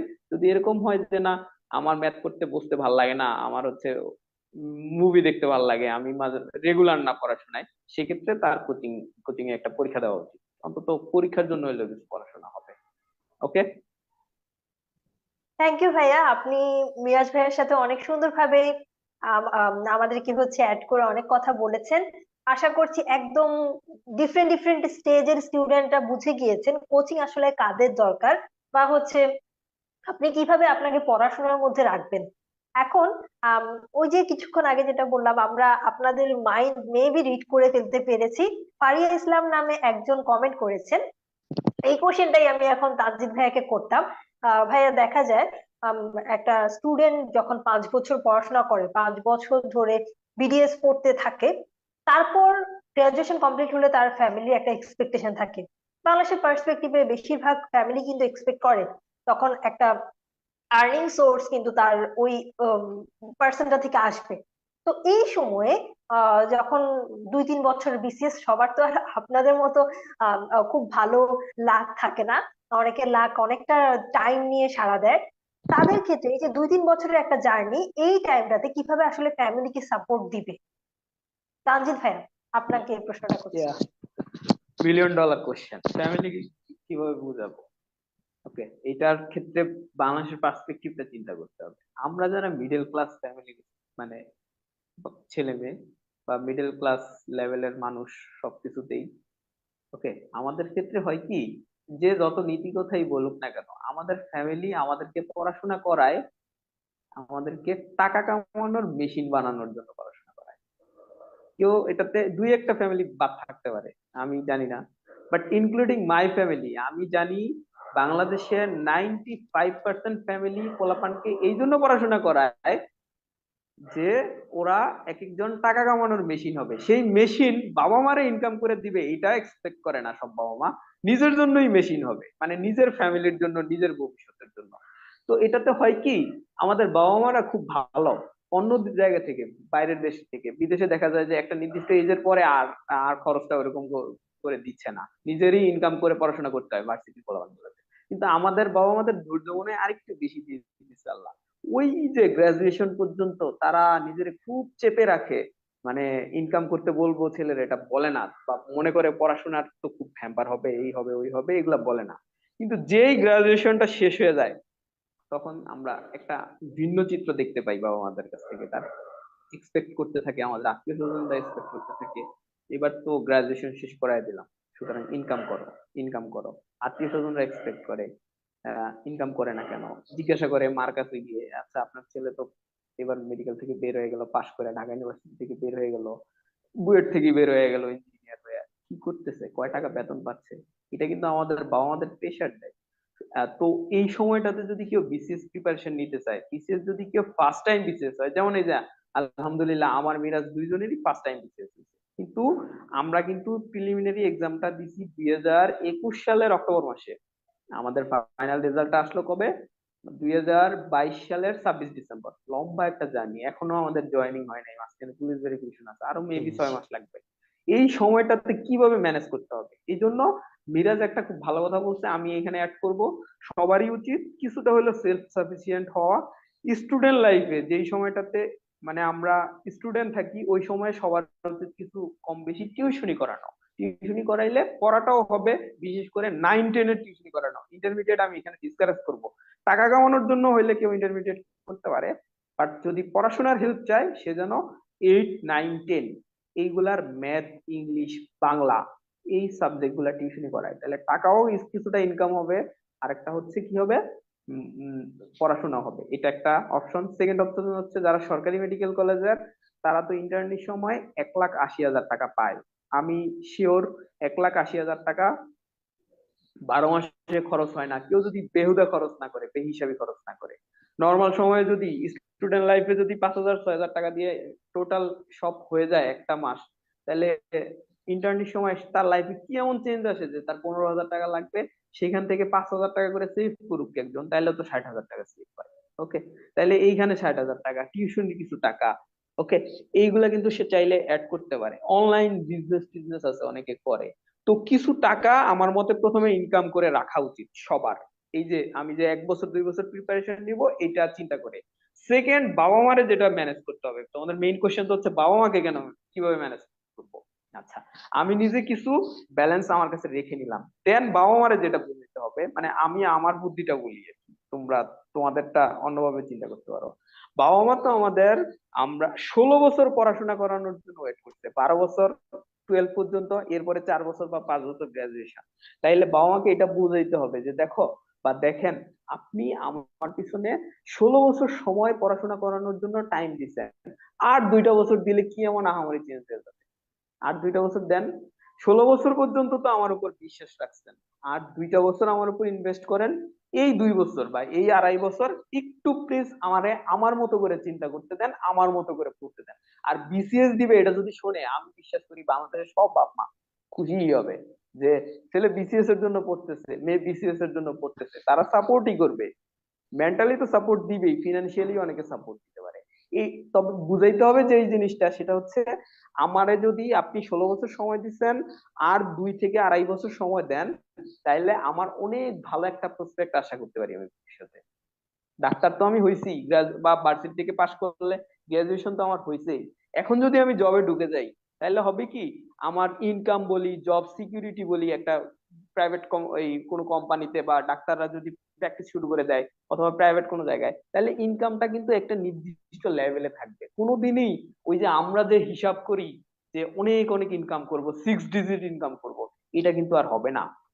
এটার জন্য কিছুটা পরিশ্রম করতে হবে, শুধু বিসিএস না, অন্য ক্ষেত্র, পোস্ট গ্রাজুয়েশনও যারা দিতে চায়, বা আমার এটা একদম ভালো মতো বুঝাইতে হবে যে 16 বছর সময় দিচ্ছেন আমারে, প্লিজ আর 2 থেকে 2.5 বছর আমার সময় দেন, এই 2 বছর 2.5 বছর আমার উপর বিলিভ রাখেন। এরপরে আপনারা যেই ডিসিশন দেন আমরা সেটা মেনে নিব। আপনি যদি বলেন জব কর, আমি জব করব, চেম্বার করতে বললে চেম্বার করব, মেয়ে হইলে চুপচাপ বাপের পছন্দ মতো বিয়ে করে ফেলবো, কিন্তু প্লিজ এই 2.5 বছর আমাদের দেন আমাদের মতো করে। এটা ভাবে যদি বাবা মানে বোঝানো যায়, আমি আশা করি বুঝবে বাবা। আচ্ছা, এই তানজিদের তো সাথে আমি প্রীতি। একটু, শিওর ভাইয়া। হ্যাঁ ভাইয়া, শিওর।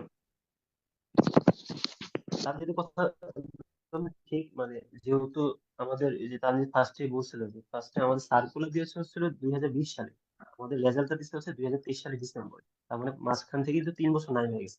তানজিদের কথা ঠিক, ওর কথার সাথে আমিও শর্মিয়ার বলতে চাই যে আমাদের বাবা মাকে বোঝানো উচিত যে এরকম এত বছর যেহেতু ওয়েট করছেন, তো আপনারা ওয়েট করেন। আরেকটা জিনিস আমি অ্যাড করবো, সেটা হচ্ছে যে আমাদের শ্রদ্ধা একজন স্যার সবসময় একটা কথা বলেন যে দাঁত দিয়ে ভাত খাই। আমরা যেই সাবজেক্টে আছি, হ্যাঁ, আমাদের এটা মনে রাখতে হবে যে 3 বছর এটা একটা লং একটা জার্নি। আমরা যখন ইন্টার্নি করব, তখন হচ্ছে আমাদের একটা মেজর একটা সময়, যে সময়টাতে আমাদের কাজ শিখতে হবে। আমাদের নিজেদের একাডেমিক লেভেল যেটা, মানে নিজেদের একাডেমিক যে কাজকর্মগুলো, সেই কাজকর্মগুলো আমাদের ভালোভাবে করতে হবে, শিখতে হবে। তুমি যখন এই কাজগুলো শিখবা, তখন তোমার কিন্তু নিজের সাবজেক্টে একটা নিজের ব্যাকআপ হিসেবে কাজে লাগবে। আর অনেকে আছে যে এরকম, অনেকে বলেন ভাই আমি কি চেম্বার দিয়ে দিব কিনা বা এরকম। আমি ব্যক্তিগতভাবে সাজেস্ট করবো কি ভাই, যাদের চেম্বার দেওয়ার সামর্থ্য আছে তারা চেম্বার দিয়ে দাও। ইন্টার্নি কমপ্লিট করে যাদের মনে হবে যে চেম্বার দিয়ে দেওয়ার মতো অবস্থা আছে, তারা চেম্বার দিয়ে দাও। চেম্বারে কিন্তু সবসময় পেশেন্ট আসে না। তুমি চেম্বারে বসে বসে পড়তে পারবা, যখন পেশেন্ট আসবে না তখন তুমি এরকম বসে বসে পড়লা।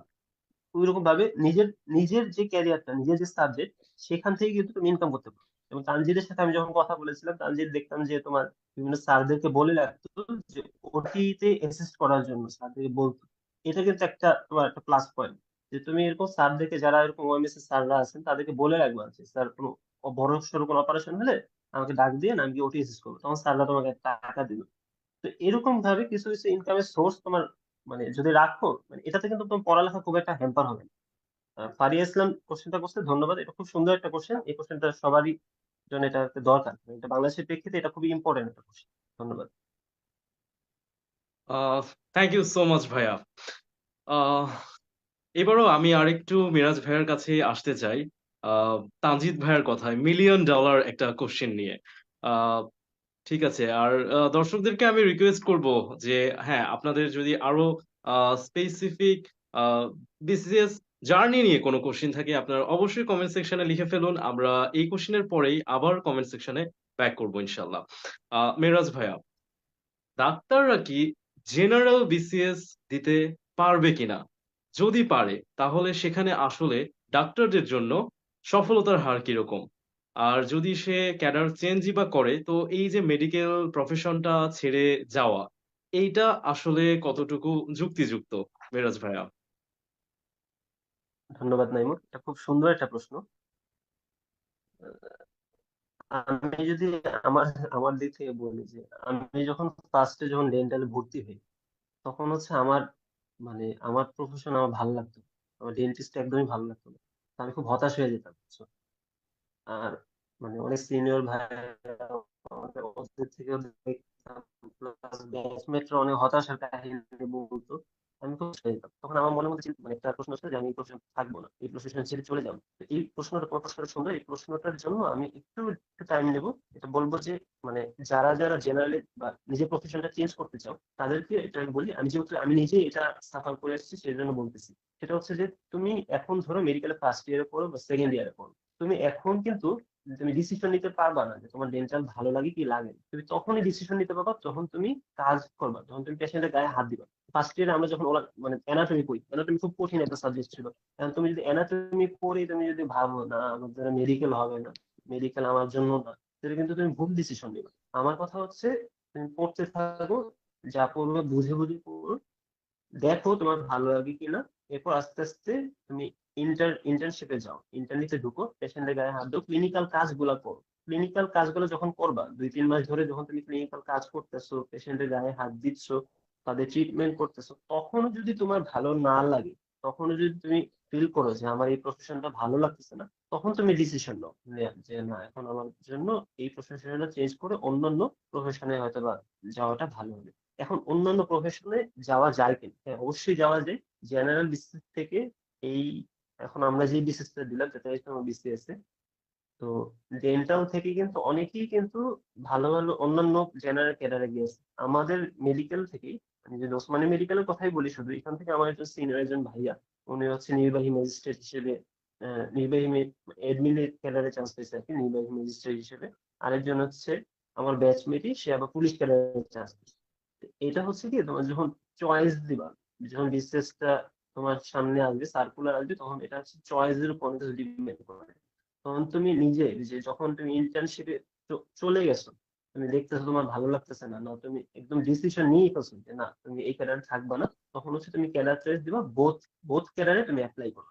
বোথ ক্যাডারে অনেকে আছে এই ক্যাডার চয়েসটা ভুল করে। হ্যাঁ, ক্যাডার চয়েসের ক্ষেত্রে সবসময় মনে রাখবা যে তোমার যদি ডেন্টালে আসার ইচ্ছা থাকে, তুমি শুধু অনলি টেকনিক্যাল ক্যাডারে পরীক্ষা দেওয়া, টেকনিক্যাল ক্যাডার শুধু চয়েস দিও। আর যদি মনে হয় না অন্যান্য ক্যাডারে যাওয়ার বিন্দু মাত্র ইন্টারেস্ট থাকে, তাহলে অন্যান্য ক্যাডার চয়েস দিও। আর এই চয়েস দেওয়ার ক্ষেত্রেও কিন্তু একটা সিস্টেম আছে। অনেকে কি করে, বোথ ক্যাডার চয়েস দেয়, ফার্স্ট ক্যাডারটা দেয় ডেন্টাল, পরে এডমিন পুলিশ এগুলো সবকিছু দিতে থাকে। তো এটা তো হয় কি, তুমি অনেক ভালো নাম্বার পেয়ে আসবে।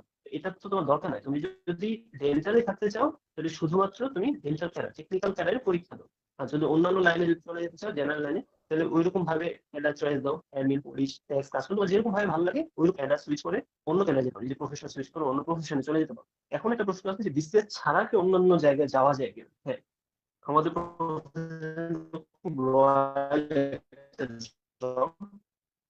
তুমি এই profession থেকে চাইলে অনেক জায়গাতে যেতে পারো। এই জিনিসটা আমরা অনেকে জানি না, কারণ আমাদের এই ক্যারিয়ার জিনিসগুলো নিয়ে খুব একটা আলোচনা হয় না। তুমি যদি বিসিএস ছাড়াও যদি অন্যান্য জেনারেল লাইনে যেতে চাও, এরকম অনেক বলা লাইন আছে। 1 নম্বর লাইন হচ্ছে, আমি যেটা ফিল করি বাংলাদেশের প্রেক্ষিতে, তুমি যদি এরকম চাও যে তোমার তাড়াতাড়ি নিয়োগ হোক, পরীক্ষা দিলা, 1 বছরের মধ্যে তোমার নিয়োগ হয়ে যায়। এটার জন্য ভালো একটা অপশন হচ্ছে এনএসআই। এনএসআই এডি আর কি, এনএসআই এডি পদ, এটা হচ্ছে নবম গ্রেডের একটা পদ। তুমি যদি একটা পরীক্ষা দাও, এটা 1 বছরের মধ্যে নিয়োগ হয়ে যায়। এটা খুব সুন্দর একটা মানে স্কোপ হতে পারে। বা বাংলাদেশ ব্যাংকে পরীক্ষা দিতে পারবা।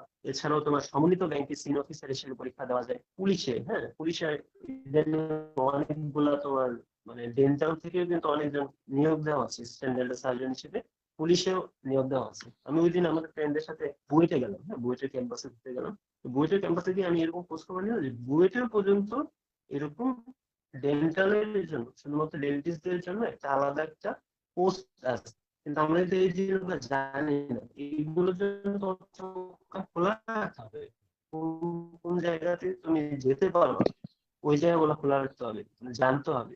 তাহলে তুমি যদি এমনি ডেন্টাল না থাকো, তাহলে তোমার জন্য আর বেটার অপশন আছে ব্যাংক আছে, বাংলাদেশ ব্যাংক, দুদক, এনএসআই। কিছুদিন আগে মানবাধিকার কমিশনের একটা পরীক্ষা হলো। ইভেন তুমি যদি বাপেক্সের আন্ডারে বিভিন্ন রকম পরীক্ষা আছে, হ্যাঁ, বাপেক্সের আন্ডারে, ওগুলাতে তুমি সহকারী পরিচালক হিসেবে, অন্য সহকারী পরিচালক হিসেবে এরকম পরীক্ষা টরীক্ষা দিতে পারো। তো এরকম অনেকগুলো লাইন আছে, এগুলো তোমার চোখ কান খোলা রাখতে হবে। প্রত্যেকটা স্বায়ত্তশাসিত প্রতিষ্ঠানে এখন এখন পর্যন্ত এমবিবিএস দের ইয়াটা একটু বেশি, মেডিকেল অফিসার হিসেবে ওরা নিয়োগ পায়। যদি ডেন্টালি থাকতে চাও, অন্যান্য চোখ কান যদি খোলা রাখো, যদি অন্যান্য নিয়োগ বিজ্ঞপ্তিগুলো দেখো, এরকম অনেকগুলো অপশন আছে।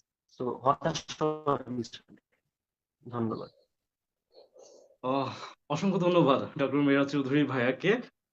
আমরা বিসিএস এর পাশাপাশি আরো কতগুলো অপরচুনিটি ডেন্টাল সার্জনদের জন্য আছে, বা ডেন্টালের ক্যারিয়ার যদি না করতে চান তাহলে আদার্স অ্যাসোসিয়েটেড অপশন আপনার জন্য কি আছে, সবকিছু সুন্দরভাবে ব্যাখ্যা দিয়েছেন মেরাজ চৌধুরী ভাইয়া।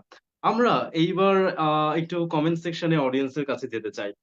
আহ শ্রদ্ধেয় সুস্মিতা পাল আপু জিজ্ঞেস করেছেন আমাদেরকে যে সামনেই তো 46 বিসিএস এর প্রিলি, তো রিসেন্ট যারা গ্রাজুয়েশনটা কমপ্লিট করে বের হয়েছে এই অল্প সময়ের মধ্যে আসলে তারা কিভাবে প্রিপারেশন নিতে পারে। আমি জনাব তানজিদ ভাইয়াকে আহ্বান করব, ভাইয়া আমাদের সুস্মিতা পালের আপুর আনসারটা যদি আপনি দিতেন, তানজিদ ভাইয়া। ওকে, সামনে 46 এর প্লি। জি, 46 এর প্লি হয়তো হয়তো সম্ভাবনা যেভাবে যেভাবে আগাচ্ছে পিএসসি, হয়তো মার্চের মাঝামাঝি সময়ে বা ফার্স্ট উইকের দিকে 46 এর প্লি হয়ে যাওয়ার সম্ভাবনা আছে, যেহেতু 45 এর রিটেন শেষ হয়ে যাচ্ছে জানুয়ারির মধ্যে। আচ্ছা, এখন সেই হিসেবে সময় আছে কয়দিন? আজকে এখন হচ্ছে জানুয়ারির 13 তারিখ। তার মানে আমরা ধরে নিচ্ছি 2 মাস সময় আছে। আচ্ছা, এবার আমি প্রথমে বলি যে এই 2 মাসে কি চান্স পাওয়া পসিবল? Yes, quite possible. অবিশ্বাস্য হইলেও পসিবল। কেন পসিবল?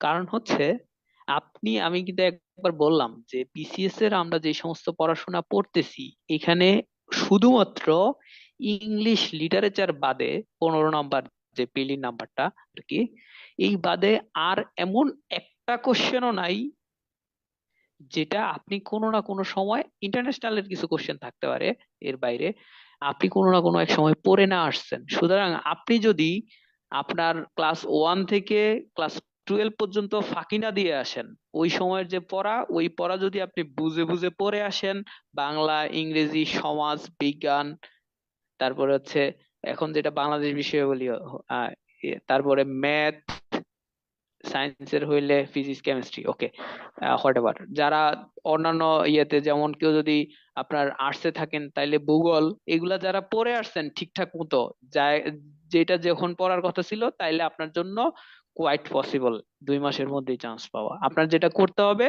আপনি জাস্ট কোনো কোচিং টোচিং এর চিন্তা ভাবনা না করে কালকে বাজারে যাবেন, একটা সিরিজের বই কিনবেন। সবচেয়ে ভালো হয় ডাইজেস্ট কিনলে। আপনি একটা সিরিজের বই কিনলে আলাদা আলাদা বই কিনে শেষ করতে পারবেন না। আপনি একটা ডাইজেস্ট কিনে ফেলবেন, যে কোনো সিরিজের একটা ডাইজেস্ট কিনে ফেলবেন। কিনে ফেলে আর সাথে একটা মডেল টেস্ট কিনবেন। ওই যে মিরাজ কিন্তু বলতেছিল যে আমি নিজেই বই কিনে বাসায় পরীক্ষা দিতাম।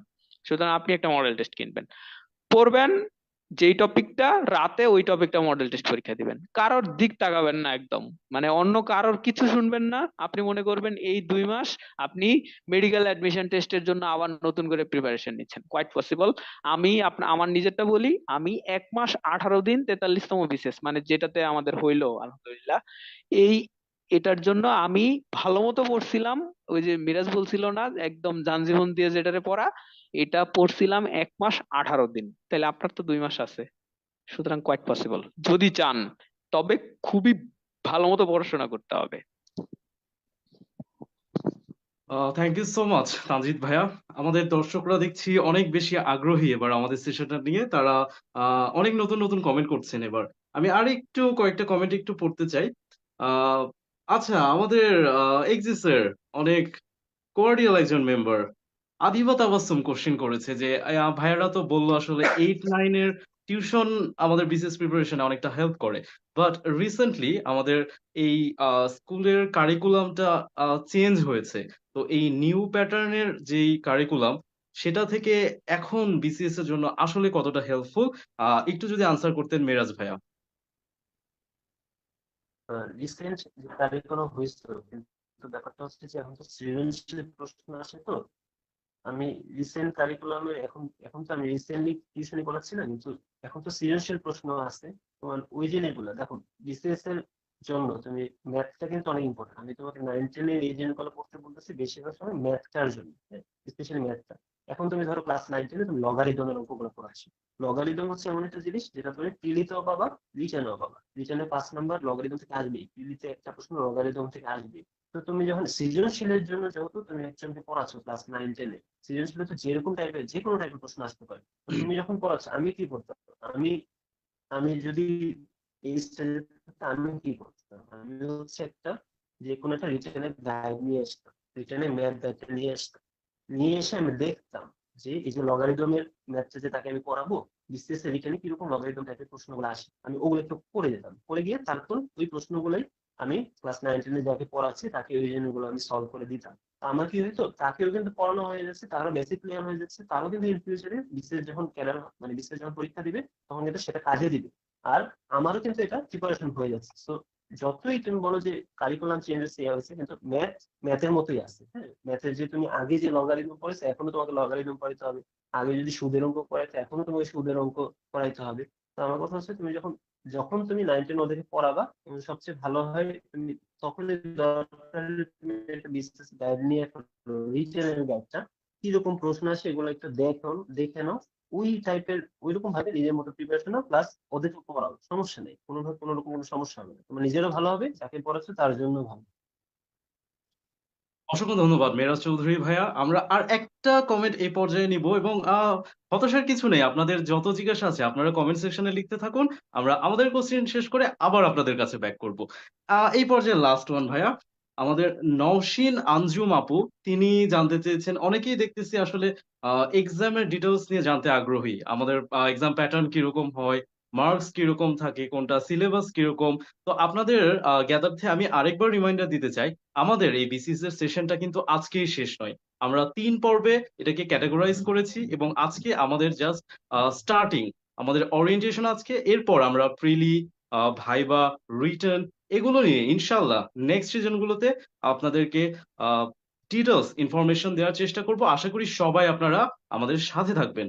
আর নওশিন আঞ্জুম আপুর একটা স্পেসিফিক কোশ্চিন আমার কাছে একটু রেলেভেন্ট মনে হলো, আমি জনাব তানজিদ ভাইকে আহ্বান করতে চাই।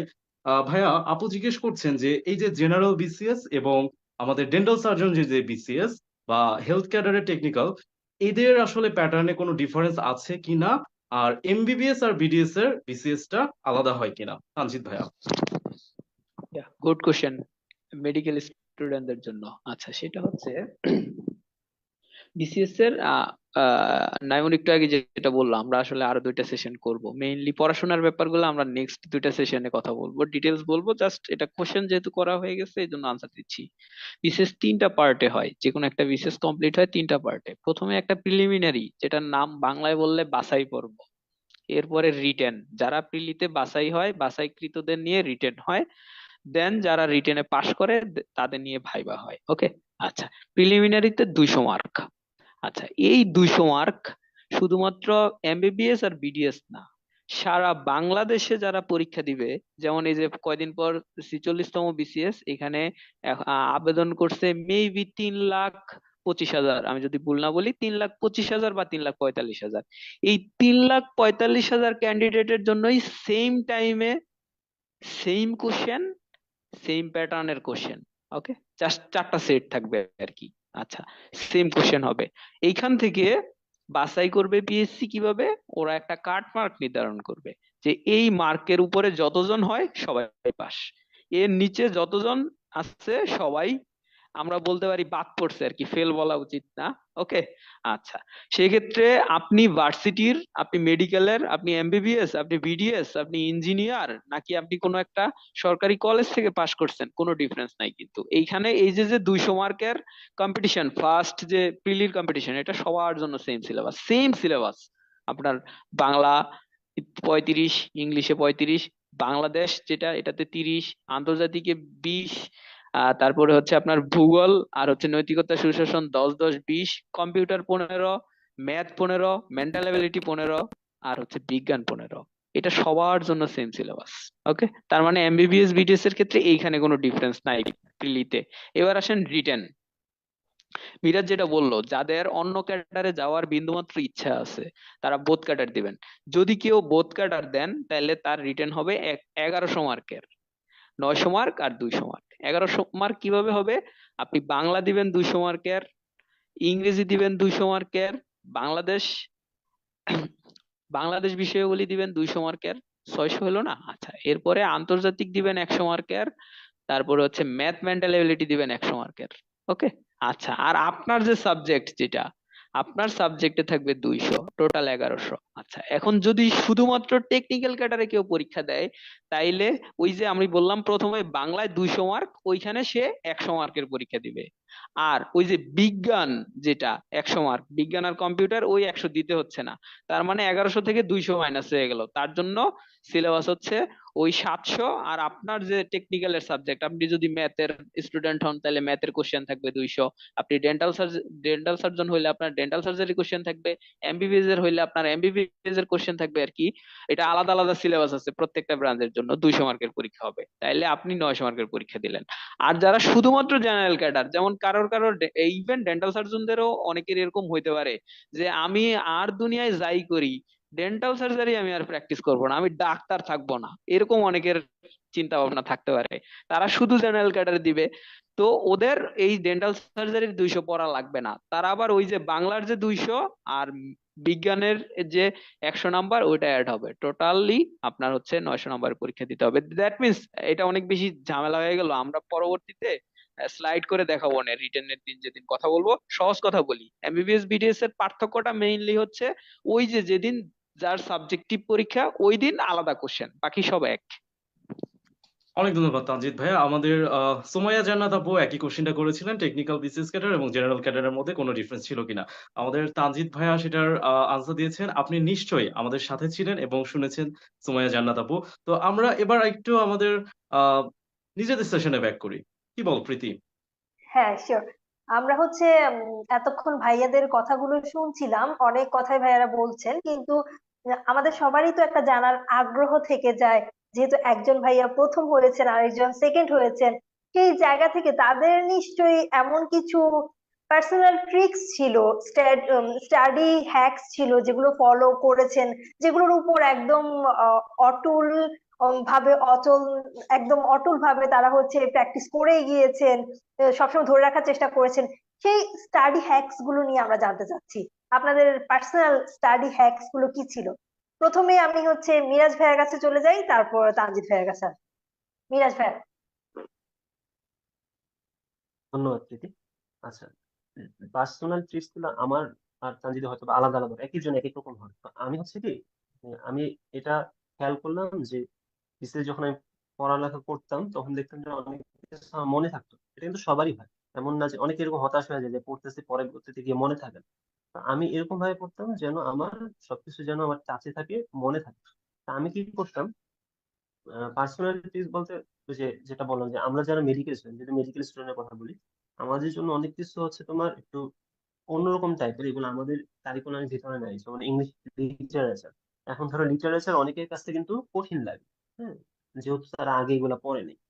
তো আমি এগুলা পড়া মনে রাখার জন্য কি করতাম, পড়া মনে রাখার জন্য হচ্ছে ইংলিশ লিটারেচার আমি সবসময় রাতে ঘুমানোর আগে পড়তাম। রাতে ধরো 20 মিনিট বা 30 মিনিট আগে পড়তাম। এটা এটা কেন করতাম, কারণ ঘুম জিনিসটা কি? ঘুম হচ্ছে এরকম যে ঘুমের দুইটা সাইকেল থাকে, একটা হচ্ছে নন স্লিপ স্টেজ থেকে আমরা যখন রেম স্টেজে যাই, তখন হচ্ছে আমাদের করতে হবে ঘুমের আগে, ঘুমানোর আগে যে জিনিসগুলো আমার কাছে কঠিন লাগে, তো ওই জিনিসগুলো আমি শুধু ঘুমানোর আগে পড়তাম। 20 মিনিট আগে, 30 মিনিট আগে জাস্ট ইংলিশ লিটারেচার গুলো পড়ে যেতাম। অথবা ধরো সকালে সকালে ঘুম থেকে উঠলে আমাদের মাইন্ড ফ্রেশ থাকে, ব্রেন ফ্রেশ থাকে, তখন হচ্ছে যেগুলো কঠিন লাগে ওই জিনিসগুলো পড়তাম। এটা হচ্ছে এরকম। আরেকটা হচ্ছে আমি ওই যে যেটা বললাম, আমি এরকম অনেকজনকে দেখি যা মানে যারা বিসিএস এর জন্য পড়তেছে, একটা ভুল করলে সেটা হচ্ছে যে বিসিএস এর পড়া আর অন্যান্য পড়াগুলো কিন্তু সেম ক্যাটাগরির না। বিসিএস এর জন্য তোমাকে অনেক পড়তে হবে, অনেকগুলো টপিক পড়তে হবে। এখন ধরো আমরা ছোটবেলায় কিভাবে পড়তাম, ছোটবেলায় তুমি একটা গরু রচনা পড়তেছো, তুমি একই লাইন বারবার রিপিট করতেছো, একই লাইন 10 বার রিপিট করে মুখস্থ করতেছো, তখন আমাদের পড়ার অ্যামাউন্ট কম ছিল, কিন্তু বিসিএস এর জন্য কিন্তু অনেক পড়া। আমি এটা আমি এটা করতাম যে বিসিএস এর জন্য তোমাকে কিন্তু এরকম একই লাইন অনেকবার রিপিট করে মুখস্থ করতে হবে এরকম না, কিন্তু বিসিএস হচ্ছে এরকম তুমি রিডিং দিয়ে যাবা, বারবার রিডিং দিবা, একটা বই তুমি যতবার রিডিং দিবা, যতবার রিডিং দিয়ে শেষ করবা, ততবার তোমার এই জিনিসগুলো বেশি মনে থাকবে। সো একই জিনিস নিয়ে বারবার পড়ে থাকা যাবে না। অনেকে আমি দেখি যেরকম পড়ে থাকে, ইডিয়মস ফ্রেজ করতেছে সারাদিন, ইডিয়মস এন্ড ফ্রেজ করতেছে। এখন তুমি যখন ইডিয়মস এন্ড ফ্রেজ করতেছো, আমি তখন দেখা গেলো যে আমি অনেকগুলো টপিক টাচ করলাম। আমি কিভাবে পড়তাম, আমি ধরো আমি যদি একটা সাবজেক্ট দিয়ে উদাহরণ দিই, এই টিপসটা মনে হয় অনেকে কাজে লাগবে। সেটা হচ্ছে যে ধরো বাংলা গ্রামারের, বাংলা ব্যাকরণের দিক দিয়ে আমি তোমাদেরকে একটা ট্রিক্স দিচ্ছি। বাংলা ব্যাকরণে ধরো আমি 5টা টপিক সিলেক্ট করলাম, সমাস, কারক, হ্যাঁ, কারক, অনুসর্গ, উপসর্গ, এরকম কয়েকটা টপিক আমি সিলেক্ট করলাম। তা আমি কি করতাম, আমার এগুলোকে আলাদাভাবে সাইন দিয়ে আলাদাভাবে মানে পার্টিশন করে রাখতাম, হ্যাঁ, বিভিন্ন কাগজের মাধ্যমে পার্টিশন করে রাখতাম। প্রতিদিন আমি কি করতাম, প্রতিদিন আমি প্রতিটা টপিক টাচ করার ট্রাই করতাম। ধর আমি কারক করতেছি, কারক 2 পেজ পড়তাম, সমাস 2 পেজ পড়তাম, উপসর্গ 2 পেজ পড়তাম, বাগধারা 2 পেজ পড়তাম, এক কথায় প্রকাশ 2 পেজ পড়তাম। এরকম করতাম প্রতিদিন, আমি প্রত্যেকটা টপিক টাচ করার ট্রাই করতাম। আমি কিন্তু এরকম না যে বাগধারা পড়তেছি সারাদিন আমি বাগধারা নিয়ে বসে আছি, এরকম না, কিন্তু প্রতিদিন হচ্ছে সবগুলো টপিক টাচ করতাম।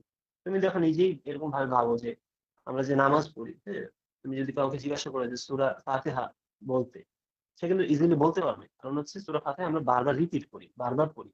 কিন্তু কাউকে যদি এরকম ভাবে জিজ্ঞাসা করো যে বিতর নামাজে আমরা দোয়া কুনুত করি, তুমি আমাকে দোয়া কুনুত বলো, দেখবো যে অনেকে এটা বলতে পারতেছে না, মাঝখানে গিয়ে আটকে যাচ্ছে। এটা কেন? কারণ হচ্ছে এটা আমাদের বারবার রিপিট হয় না, হ্যাঁ। যে জিনিসগুলো তুমি বারবার চোখ বুলাবা, বারবার দেখতেছো, ওই জিনিসগুলো তোমার বেশি মনে থাকবে। আমি সবসময় এটা করতাম যে পড়াগুলো প্রতিদিন অন্তত মিনিমাম হলে যত বেশি টপিক টাচ করা যায় তত বেশি টপিক টাচ করার ট্রাই করতাম। 1 পেজ হলো, ধরো কারোর সাথে যত হলে 1 পেজই পড়লাম, এরকম ভাবে আমি ট্রাই করতাম। এখন ধরো তখন কি হইতো, তখন আমি রিভিশন প্যাটার্নটা কিরকম ভাবে দিতাম। ধরো আমি যে বইটা পড়লাম সেই বইয়ে কারো কাছে হচ্ছে তোমার 30 পেজ, সমাস আছে হচ্ছে তোমার 60 পেজ। আমি কি করতাম, প্রতিদিন কিন্তু আমি ধরো 2 পেজ বা 5 পেজ করে পড়তেছি, কারোকে 5 পেজ পড়লাম, সমাসে 5 পেজ পড়লাম। তো কারক যখন আমি 30 পেজ পড়ে ফেলছি, সমাসের কিন্তু 30 পেজ আমার পড়া হয়ে গেছে। পরের দিন আমি কি করবো, পরে কিন্তু আমি সমাসের ধরো 31 নম্বর পেজ থেকে পড়া শুরু করলাম। কারক কি করবো, কারক কিন্তু শেষ হয়ে গেছে, কিন্তু কারক শেষ হয় না, কারক আমি আবার ফার্স্ট থেকে আবার রিভিশন দেওয়া শুরু করতাম। তো অন্যরা কি করতো, অন্যরা পুরো বই শেষ করে আবার রিভিশন দিত, আর আমার হচ্ছে একই টপিক বারবার রিভিশনের মধ্যে থাকতে হবে। একটা একটা বইয়েরই বিভিন্ন পার্টিশন আমি রিভিশনের মধ্যে রাখতাম। তো দেখা যেত সমাস 60 পেজ যাইতে যেতে আমার কারো অলরেডি একবার রিভিশন দেওয়া হয়ে গেছে। তো যখন আমি বুঝলাম যে কারো কারো মোটামুটি 2-3 বার রিভিশন দেওয়া হয়ে গেছে, তখন আমি এটা স্কিপ করতাম, অন্য একটা টপিকে যেতে পারি। প্রতিদিন আমি এরকম টপিক গুলো টাচ করতাম। তুমি মানে যত বেশি এই জিনিসগুলো দেখবা, তত না এই জিনিসগুলো মনে রাখতে সহজ হবে।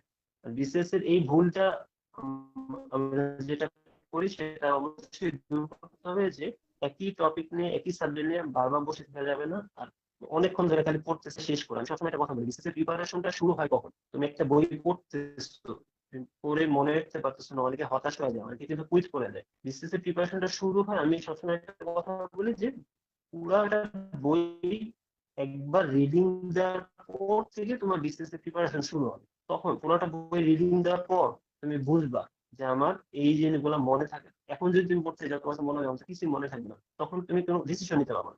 আমার কথা হচ্ছে যে যেটাই পড়বা তুমি প্রত্যেকটা মানে বই যখন তুমি একবার করে রিডিং দিয়ে শেষ করে ফেলবা, পরে যখন আমরা রিভিশন দিতে আসবা, তখন তোমার বিসিএস এর প্রিপারেশনের মাত্রা শুরু হবে। তখন তুমি বুঝবা যে এই জিনিসগুলো আমি ভুলে যাচ্ছি, এই জিনিসগুলো করতেছি। এখন কিছু কিছু জিনিস আমি ভুলে যাই, আমি কি করবো, যে জিনিসগুলো ভুলে যাচ্ছি সেই জিনিসগুলো তুমি আন্ডারলাইন করে রাখবা, বিভিন্ন মার্কিং করে রাখবা। আমাদের একটা সমস্যা হচ্ছে যে আমরা ভাবি যে আমরা সবই ভুলে যাই, সবই কিন্তু আমরা ভুলে যাই না। ধরো তুমি বাংলাদেশ বিষয় বলে ভাষা আন্দোলন করতেছে, ভাষা আন্দোলন করতে গিয়ে তুমি আমাকে বললা যে আমি ভাষা আন্দোলনকে ভুলে যাই, কিন্তু তুমি কিন্তু ভাষা আন্দোলনে সবকিছু ভুলে যাও না। ভাষা আন্দোলনে তুমি যদি নিজে একটু খেয়াল করো, দেখবা যে কয়েকটা লাইন তুমি ভুলে যাচ্ছ, এরকম হচ্ছে। তো তুমি কি করো, ওই জিনিসগুলো তুমি আন্ডারলাইন করে ফেলো। এটা কিন্তু তোমার কখন পারবা, যখন তুমি পুরোটা বই শেষ করে ফেলো, পুরোটা তখন তুমি জিনিসগুলো আন্ডারলাইন করে ফেলো। কিছু কিছু জিনিস আছে আমি ভুলে যাই, তো আমার এটা কি করতে হবে, পরীক্ষা, এটা হচ্ছে মেইন জিনিস। কিছু কিছু জিনিস আমি আজকে পড়লাম কালকে ভুলে যাই, তো এটা কি করতে হবে, পরীক্ষার আগের রাতে অন্তত আমার লিখে যেতে হবে। এই জিনিসগুলো তুমি আইডেন্টিফাই করতে হবে যে এই জিনিসটা আমি ভুলে যাচ্ছি, এই জিনিসগুলো আলাদা আইডেন্টিফাই করো। আমার প্রত্যেকটা বইয়ে শেষের দিকে পেজগুলো লিখে রাখতে হবে, কোন কোন পেজ আমার আবার পড়তে হবে, ওই পেজগুলো আমি সুন্দর করে লিখে রাখবো। ধরো একটা বই 600 পেজ, তুমি তো 600 পেজ ভুলে যাও না, তুমি দেখবা যে এখান থেকে তুমি 50-60 পেজ অথবা তোমার একটু মনে থাকে। তো ওই জিনিসগুলো তুমি লিখে রাখলে যে এই জিনিসগুলো আমি লিখে রাখছি, এই জিনিসগুলা আমার পরীক্ষার আগে পড়ে যেতে হবে। ব্যাস, জিনিসটা কিন্তু সিম্পল। আমরা সবাই কিন্তু ভুলি, তো পড়ার টেস্টটা হচ্ছে এরকম এরকম ভাবে পড়তে হবে, এটাই। Thank you. আচ্ছা, ভাইয়াকে অনেক ধন্যবাদ। ভাইয়া নিজের একদম কিভাবে নিজে পড়েছেন আমাদের সাথে অনেক ফ্রিলি শেয়ার করে ফেলেছেন। আশা করছি যারা শুনেছেন তারা কিন্তু একটু হলেও নিজেদের পড়ার স্টাইলটাকে আরো একটু মডিফিকেশন করে সামনে আরো বেশি ডেভেলপ করতে পারবেন। এখন আমরা মিরাজ ভাইয়াটা শুনে ফেলেছি, শুনবো তানজিদ ভাইয়াটা।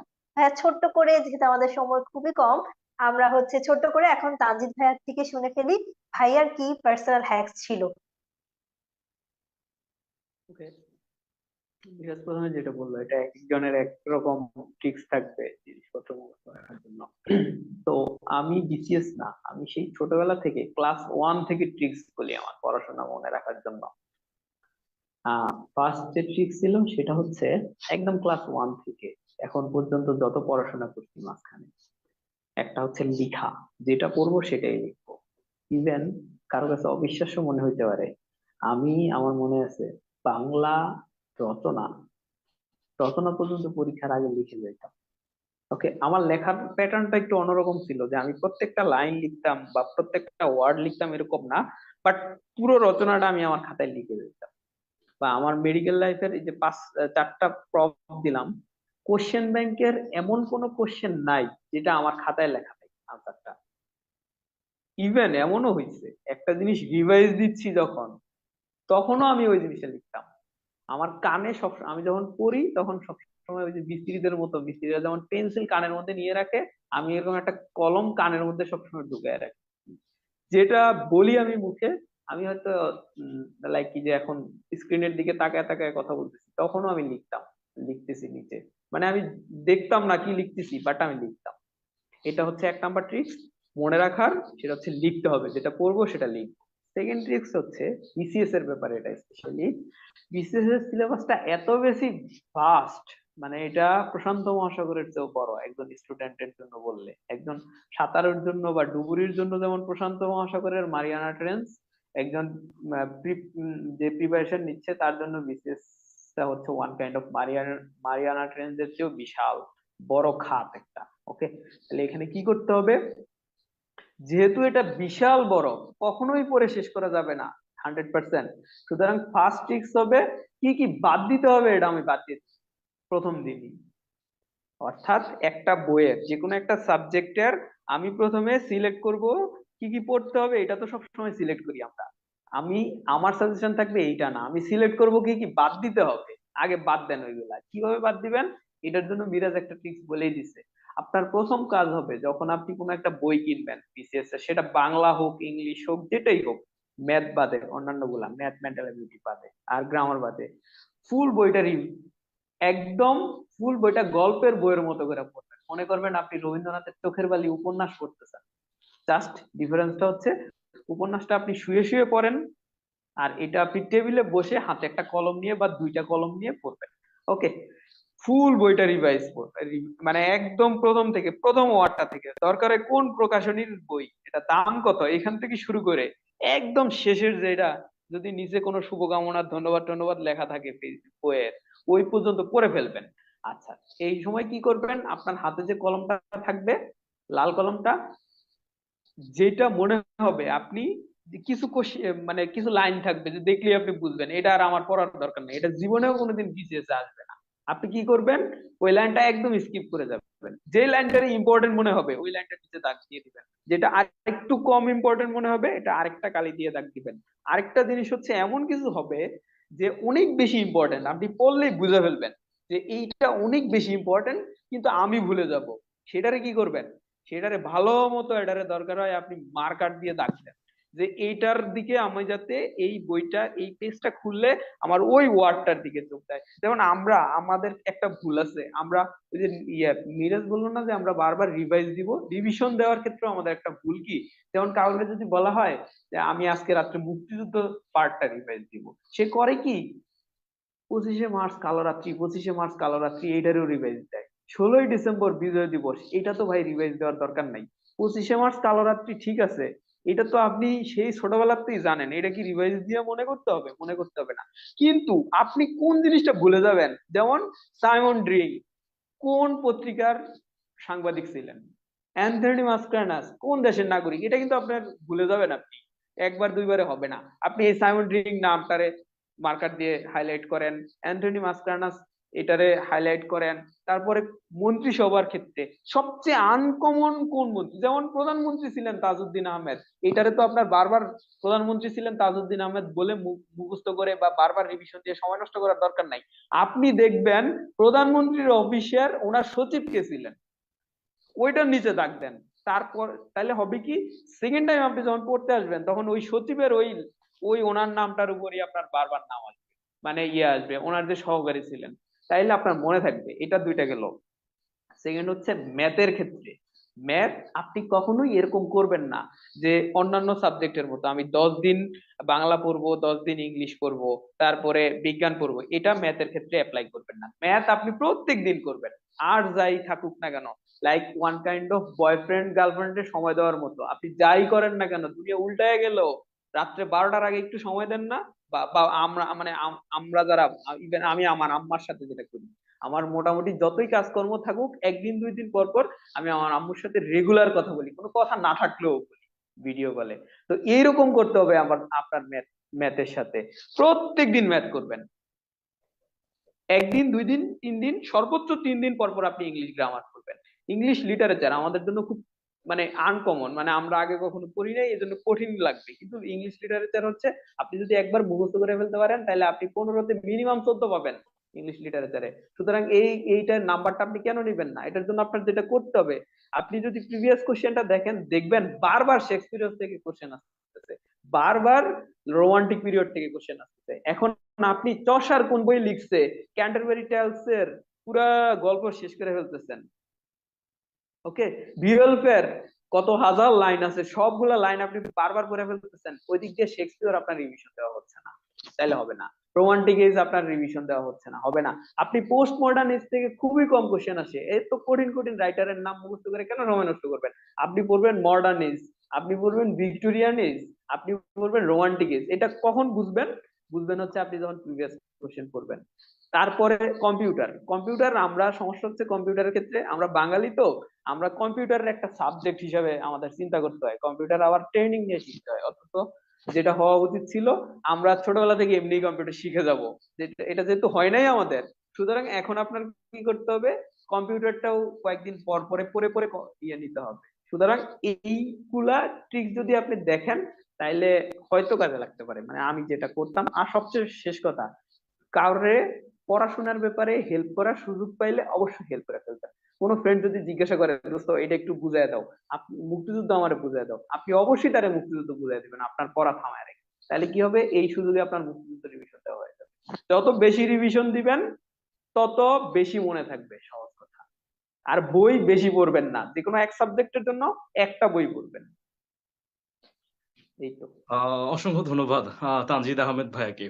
আমি দেখতে পাচ্ছি আমাদের লাইভ ফেসবুক লাইভে শুরু থেকেই মোটামুটি 70 জন অডিয়েন্স একদম শুরু থেকে কন্টিনিউ করছেন। এ থেকেই বোঝা যাচ্ছে আসলে আমাদের সেশনটা তারা কতটা কনসেন্ট্রেটের সহকারে দেখছেন এবং তারা আসলে কতটা চাচ্ছিলেন এই সেশনটা আসলে অনেক দিন থেকেই আমাদের এক্সিস্টেন্স স্কুলে হোক।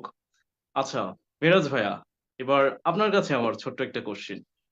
বর্তমানে আমাদের ইন্ডিয়ান ফিল্ম ইন্ডাস্ট্রির 12 ফেল এই মুভিটা হ্যাঁ খুবই চর্চায় আছে। আমি আর প্রীতি যখন আজকের জন্য প্রিপারেশন নিচ্ছিলাম এটা নিয়ে আমরাও কথা বলছিলাম। তো এইখানে যিনি মেইন ক্যারেক্টারটা প্লে করছিলেন মনোজ কুমার শর্মা, তিনি রিয়েল লাইফে একটা কথা বলেছিলেন। আমি ভাইয়া আপনার পারসেপশনটা একটু জানতে চাচ্ছি। তিনি বলেছিলেন বিসিএস হওয়ার জন্য একটা রোমান্টিক ইন্সপিরেশন খুব দরকার, একজন আহ ভালো হেল্পফুল গার্লফ্রেন্ড থাকা দরকার। এই যে শ্রদ্ধাটা, এই শ্রদ্ধাটা আসলে লাইফে কতটা দরকার বলে আপনি মনে করেন আসলে বিসিএস এর জন্য, মিরাজ ভাইয়া? এটা খুবই কঠিন একটা প্রশ্ন করছে। আচ্ছা, তো ব্যাপারটা হচ্ছে কি, আহ, আমি আমি মনে করি না যে শ্রদ্ধাই থাকা দরকার, কিন্তু আমি মনে করি যে মানে যে কোনো সফলতার জন্য আসলে উম, আমি আমি আমি হুমায়ুন আহমেদের একটা কথা দিয়ে তোমাকে বুঝাই জিনিসটা। হ্যাঁ একটা ভাইয়া, গল্প শিওর। আমি পড়ছিলাম, গল্পটার নামটা আমার মনে নেই। তো গল্পটাতে মানে যে নায়ক ছিলেন, সে হচ্ছে তোমার একটু বাড়িওয়ালার কাছ থেকে গেছে। তো বাড়িওয়ালা তাকে জিজ্ঞাসা করতেছে, তুমি আজকে তুমি একটা কাজ করো, তোমাকে আমি খাতা দিলাম, তুমি 50টা মাছ। তারপর বাড়িওয়ালা যখন এটা দেখতেছে 50টা মাছের নাম, তখন তাকে জিজ্ঞাসা করছে, তুমি আজকে দুপুরে কোন মাছ দিয়ে ভাত খেয়েছো? তুমি বললো, আমি রুই মাছ দিয়ে ভাত খেয়েছি। তো বললো যে কই, আমার রুই মাছের নাম তো এখানে লেখা নেই। তখন সে বললো, আসলে তো আমি তো রুই মাছ দিয়ে খাইলাম, তো রুই মাছের নামই এখানে লিখি। আমাদের জিনিসটা হচ্ছে এরকম, আমরা হচ্ছে কি মানে সবসময় যে ভালোবাসার মধ্যে ডুবে থাকি, আমরা ওই ভালোবাসাটাকে গুরুত্ব দিই। শ্রদ্ধা তো অনেক পরে আসে, কিন্তু আমাদের ছোটবেলা থেকে আমাদেরকে মোটিভেট করে কারা? আমাদের বাবা মা, ভাই বোন, তারা, তাই না? আমাদের সবসময় বুঝতে হবে যে আমাদের পরিবার হচ্ছে সবার আগে। তো পরিবার তোমার থেকে একটা জিনিস চাচ্ছে। তুমি যখন একটা ভালো একটা ইয়ে করো, আমি যখন আমার আব্বুকে যখন আমার বিসিএস রেজাল্টটা যখন বলছিলাম, তখন তারা লিটারেলি জাস্ট মানে কান্না করতেছিল, হ্যাঁ।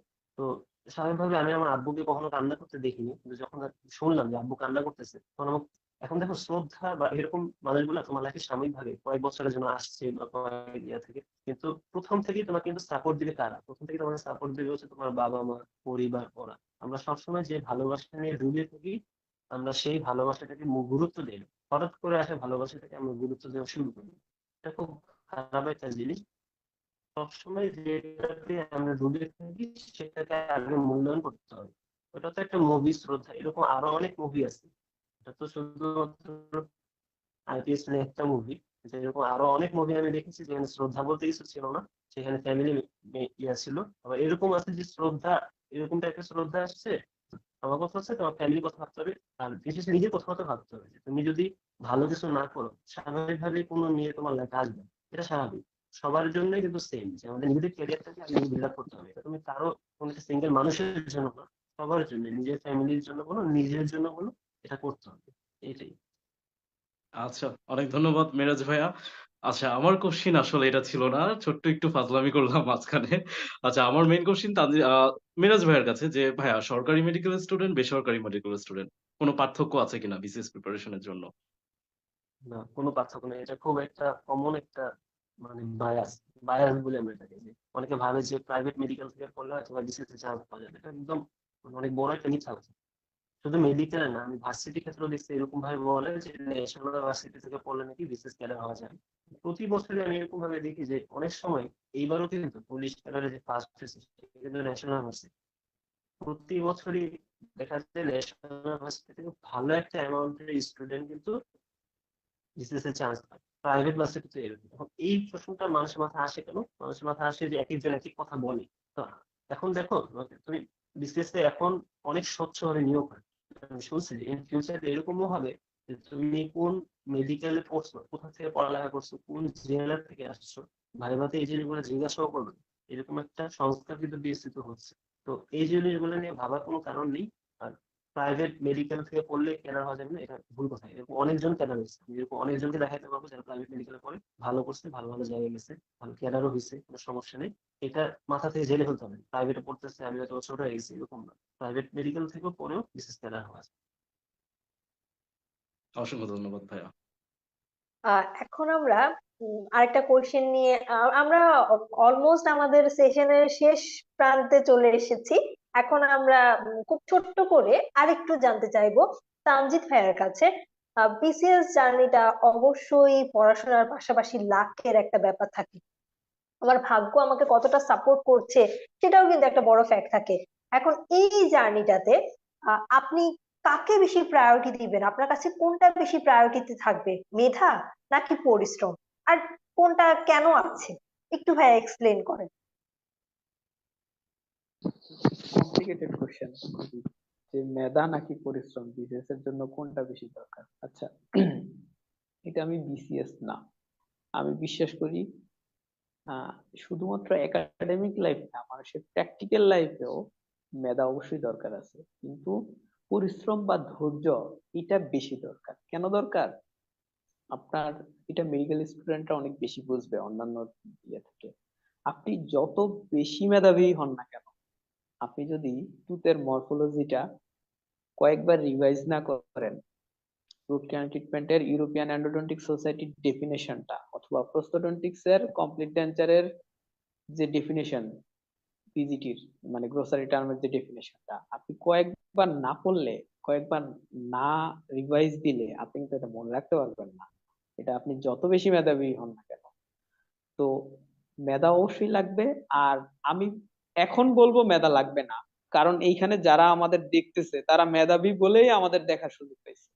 ওকে, এটা নিজেদের প্রশংসা করার জন্য বলতেছি না, মেডিকেল স্টুডেন্টরাই তো দেখতেছে এখানে আমাদের, বা আমরাও অতটুকু ক্যাপাবিলিটি আল্লাহ লাক দিছে, বা ওটুকু ক্যাপাবিলিটি ছিল বলেই আমরা এখানে আসছি। ওকে, আমরা যারা আছি। আচ্ছা, এখন আসি মেধা বেশি বেশি দরকার নাকি পরিশ্রম বেশি দরকার বা ধৈর্য বেশি দরকার। আমি পরিশ্রম ধৈর্য দুটাকে একসাথে বলি, আর মেধাটাকে একসাথে।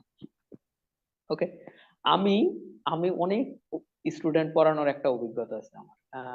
একদম বলতে গেলে নার্সারি থেকে শুরু করে অনার্স, ইভেন আলহামদুলিল্লাহ করোনার সময় মেডিকেল স্টুডেন্টদের পড়ানোরও একটা এক্সপিরিয়েন্স আমার হয়ে গেছে। তার মানে বলা যাইতে পারে ক্লাস ওয়ান থেকে শুরু করে অনার্স এর ফাইনাল ইয়ারের স্টুডেন্ট পর্যন্ত সবগুলারে কোনো না কোনো জায়গায় আমি পড়াইছি। ওকে, তো সেখান থেকে আমার এক্সপিরিয়েন্স বলে যে অনেক বেশি মেধাবী যারা, অনেক বেশি মেধাবী, তারা হয় কি, তাদের মেধা থেকে এক ধরনের অহংকার চলে আসে একটা সময়। ওকে, অনেকের হয়তো আসে না, বাট অনেকের আসে। তো সেক্ষেত্রে লম্বা যে সমস্ত জার্নি, সেই সমস্ত জার্নিতে তারা পিছনে পড়ে যায়। জালালউদ্দিন রুমি খুব বিখ্যাত একজন ব্যক্তি। ওকে, তোমরা নাম শুনছো। আচ্ছা, উনি কি বলছে? উনি বলছে তুমি যদি লম মানে ছোট কোনো রাস্তা পার হইতে চাও, যদি তোমার যে দূরত্ব যেটা পার হইতে হবে সেটা যদি খুব ছোট হয়, সেক্ষেত্রে তুমি দৌড় দাও। এই কারণে দেখবা ওসাইন বোল্ট যখন 100 মিটারের জন্য দৌড় দেয়, কত স্পিডে দৌড় দেয়। ওকে, আবার জালালউদ্দিন রুমি এটাও বলছে, কিন্তু রাস্তাটা যখন বড় হবে, অনেক বড় রাস্তা হবে, সেক্ষেত্রে তুমি দৌড় দিও না। দৌড় দিলে তুমি কি হবে? দৌড় দিলে একটু পরে তুমি মানে অক্সিজেনের অভাবে তুমি অজ্ঞান হয়ে যাবে। এর চেয়ে তুমি হাঁটো, আস্তে আস্তে হাঁটো, কনসিস্টেন্টলি হাঁটতে থাকো। সুতরাং বিসিএস হচ্ছে এরকম একটা জার্নি। বিসিএস আপনার 32 বছর বয়স পর্যন্ত আপনি বিসিএস দিতে পারবেন। এটা নিয়ে তাড়াহুড়া করার কিছু নাই, নিজেরে ছোট মনে করার কিছু নাই। একটু আগে যে একটা কোশ্চেন করলো যে প্রাইভেট মেডিকেল কলেজের বা প্রাইভেট ডেন্টাল কলেজের বা প্রাইভেট প্রতিষ্ঠানের পোলাপানের বিসিএস কেন হয় না, আমি এটা যদি আমারে জিজ্ঞাসা করা হয়, বাস্তবতা এটাই যে সরকারির পোলাপানের বিসিএস তুলনামূলক প্রাইভেটের যারা আছে তার থেকে বেশি হয়। এটার কারণ কিন্তু এটা না সরকারের ওরা বেশি ব্রিলিয়ান্ট, প্রাইভেটের ওরা কম ব্রিলিয়ান্ট, এটা না। আমার কাছে যেটা মনে হয়, প্রাইভেটের যারা, ওরা একটা ইনসিকিউরিটি প্রথমেই ওদের মধ্যে চলে আসে, বা যেটা আমরা ইনফিরিয়রিটি কমপ্লেক্স বলতে পারি, যে আমি পারবো না। সে ধরেই নেয় আমি বিলো এভারেজ, প্রথমে একটা। সেকেন্ড হচ্ছে প্রাইভেট ভার্সিটির তে মানে বাংলাদেশ পার্সপেক্টিভে, আমি যদি খুব বেশি ভুল না বলি, সেটা হয় কি, সরকারিতে বাংলাদেশে যারা পড়ে তারা একটু মেধাবী তো ঠিক আছে, ছোটবেলা থেকে পড়াশোনা করছে, সাথে সাথে দেখা যায় যে সরকারিতে যারা পড়াশোনা করছে তারা অনেক বেশি স্ট্রাগল করে, মানে তাদের ব্যাকগ্রাউন্ড, ফ্যামিলি ব্যাকগ্রাউন্ডটা অনেক সময়ই ওরকম হয় না। তো প্রাইভেটের যারা, তাদের ফ্যামিলি ব্যাকগ্রাউন্ডটা একটু ভালো হয়, সাধারণত একটু প্রিভিলেজড হয়, তারা ওই কষ্টটা আর করতে চায় না। তো দেখা যায় যে তাদের যতটুকু মেধা আছে সেই মেধাটুকু তারা কাজে লাগায় না, এই কারণে তারা পিছিয়ে যাচ্ছে। কিন্তু দেখেন, আহ, আমারকে যদি কোশ্চেন করেন যে বিসিএস বেশি কঠিন না পোস্ট গ্রাজুয়েশন বেশি কঠিন, যদিও আমি পোস্ট গ্রাজুয়েশন আমার হয় নাই, ভবিষ্যতে ইনশাল্লাহ দিব, দোয়া করেন সবাই। আচ্ছা, কিন্তু আমি বিশ্বাস করি পোস্ট গ্রাজুয়েশন বিসিএস এর চেয়ে বেশি কঠিন, কারণ পোস্ট গ্রাজুয়েশনের সিলেবাসটা তো আমি দেখছি, আর বিসিএস তো আমি দিলামই।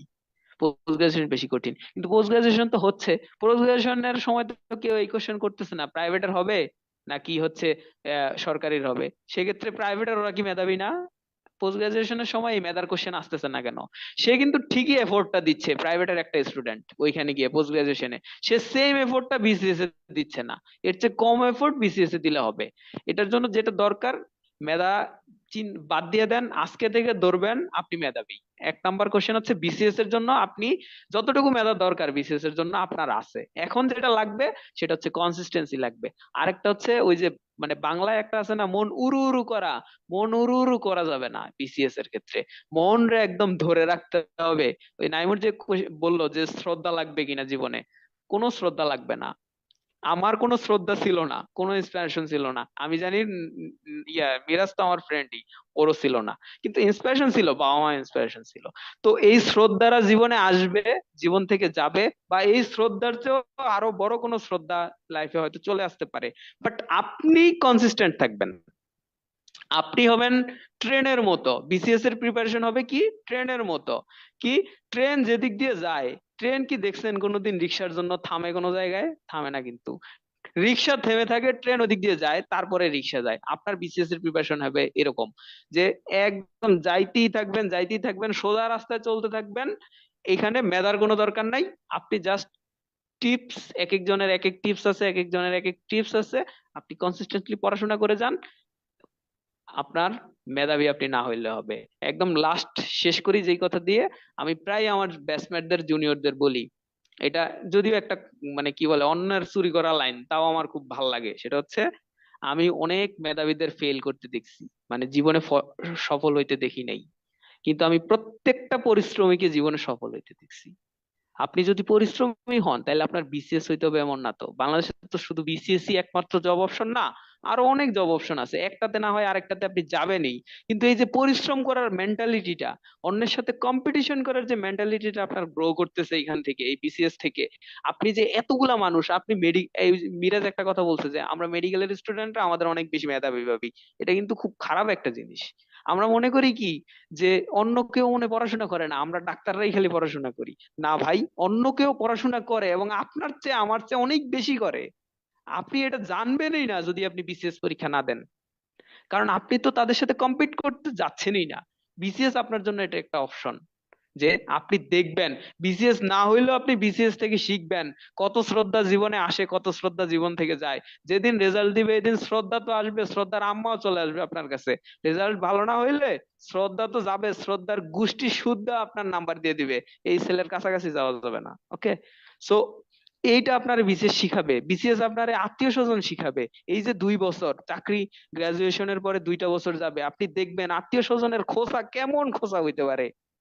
এই চুলকানি মানে মানে কেমন করে চুলকায়, কোন দুনিয়ার কোন মানে হাইপার সেন্সিটিভিটি রিয়াকশনটা যে হবে আপনার ওনাদের কথা শুনলে, কোনো অ্যান্টি হাইপার সেন্সিটিভ ড্রাগ দিয়ে আপনি এটা ইয়ে করতে পারবেন না। আপনি এখানে ফ্রেন্ড চিনবেন বিসিএস দিতে আসলে, কে আপনার রিয়েল ফ্রেন্ড, কে এতদিন যেটা ছিল সবার প্রফ পাস করতে হবে, এখানে দেখবেন আপনার পিলি হয়ে গেছে, আপনার বেস্ট ফ্রেন্ড, আপনার রুমমেট আপনার দিকে এমন একটা চোখে তাকাচ্ছে, আপনি বিশাল কোনো কিছু একটা অন্যায় করে ফেলতেছেন। এই যে চিনলেন আপনি আপনার ফ্রেন্ডটাকে, এটা কি শিক্ষা না?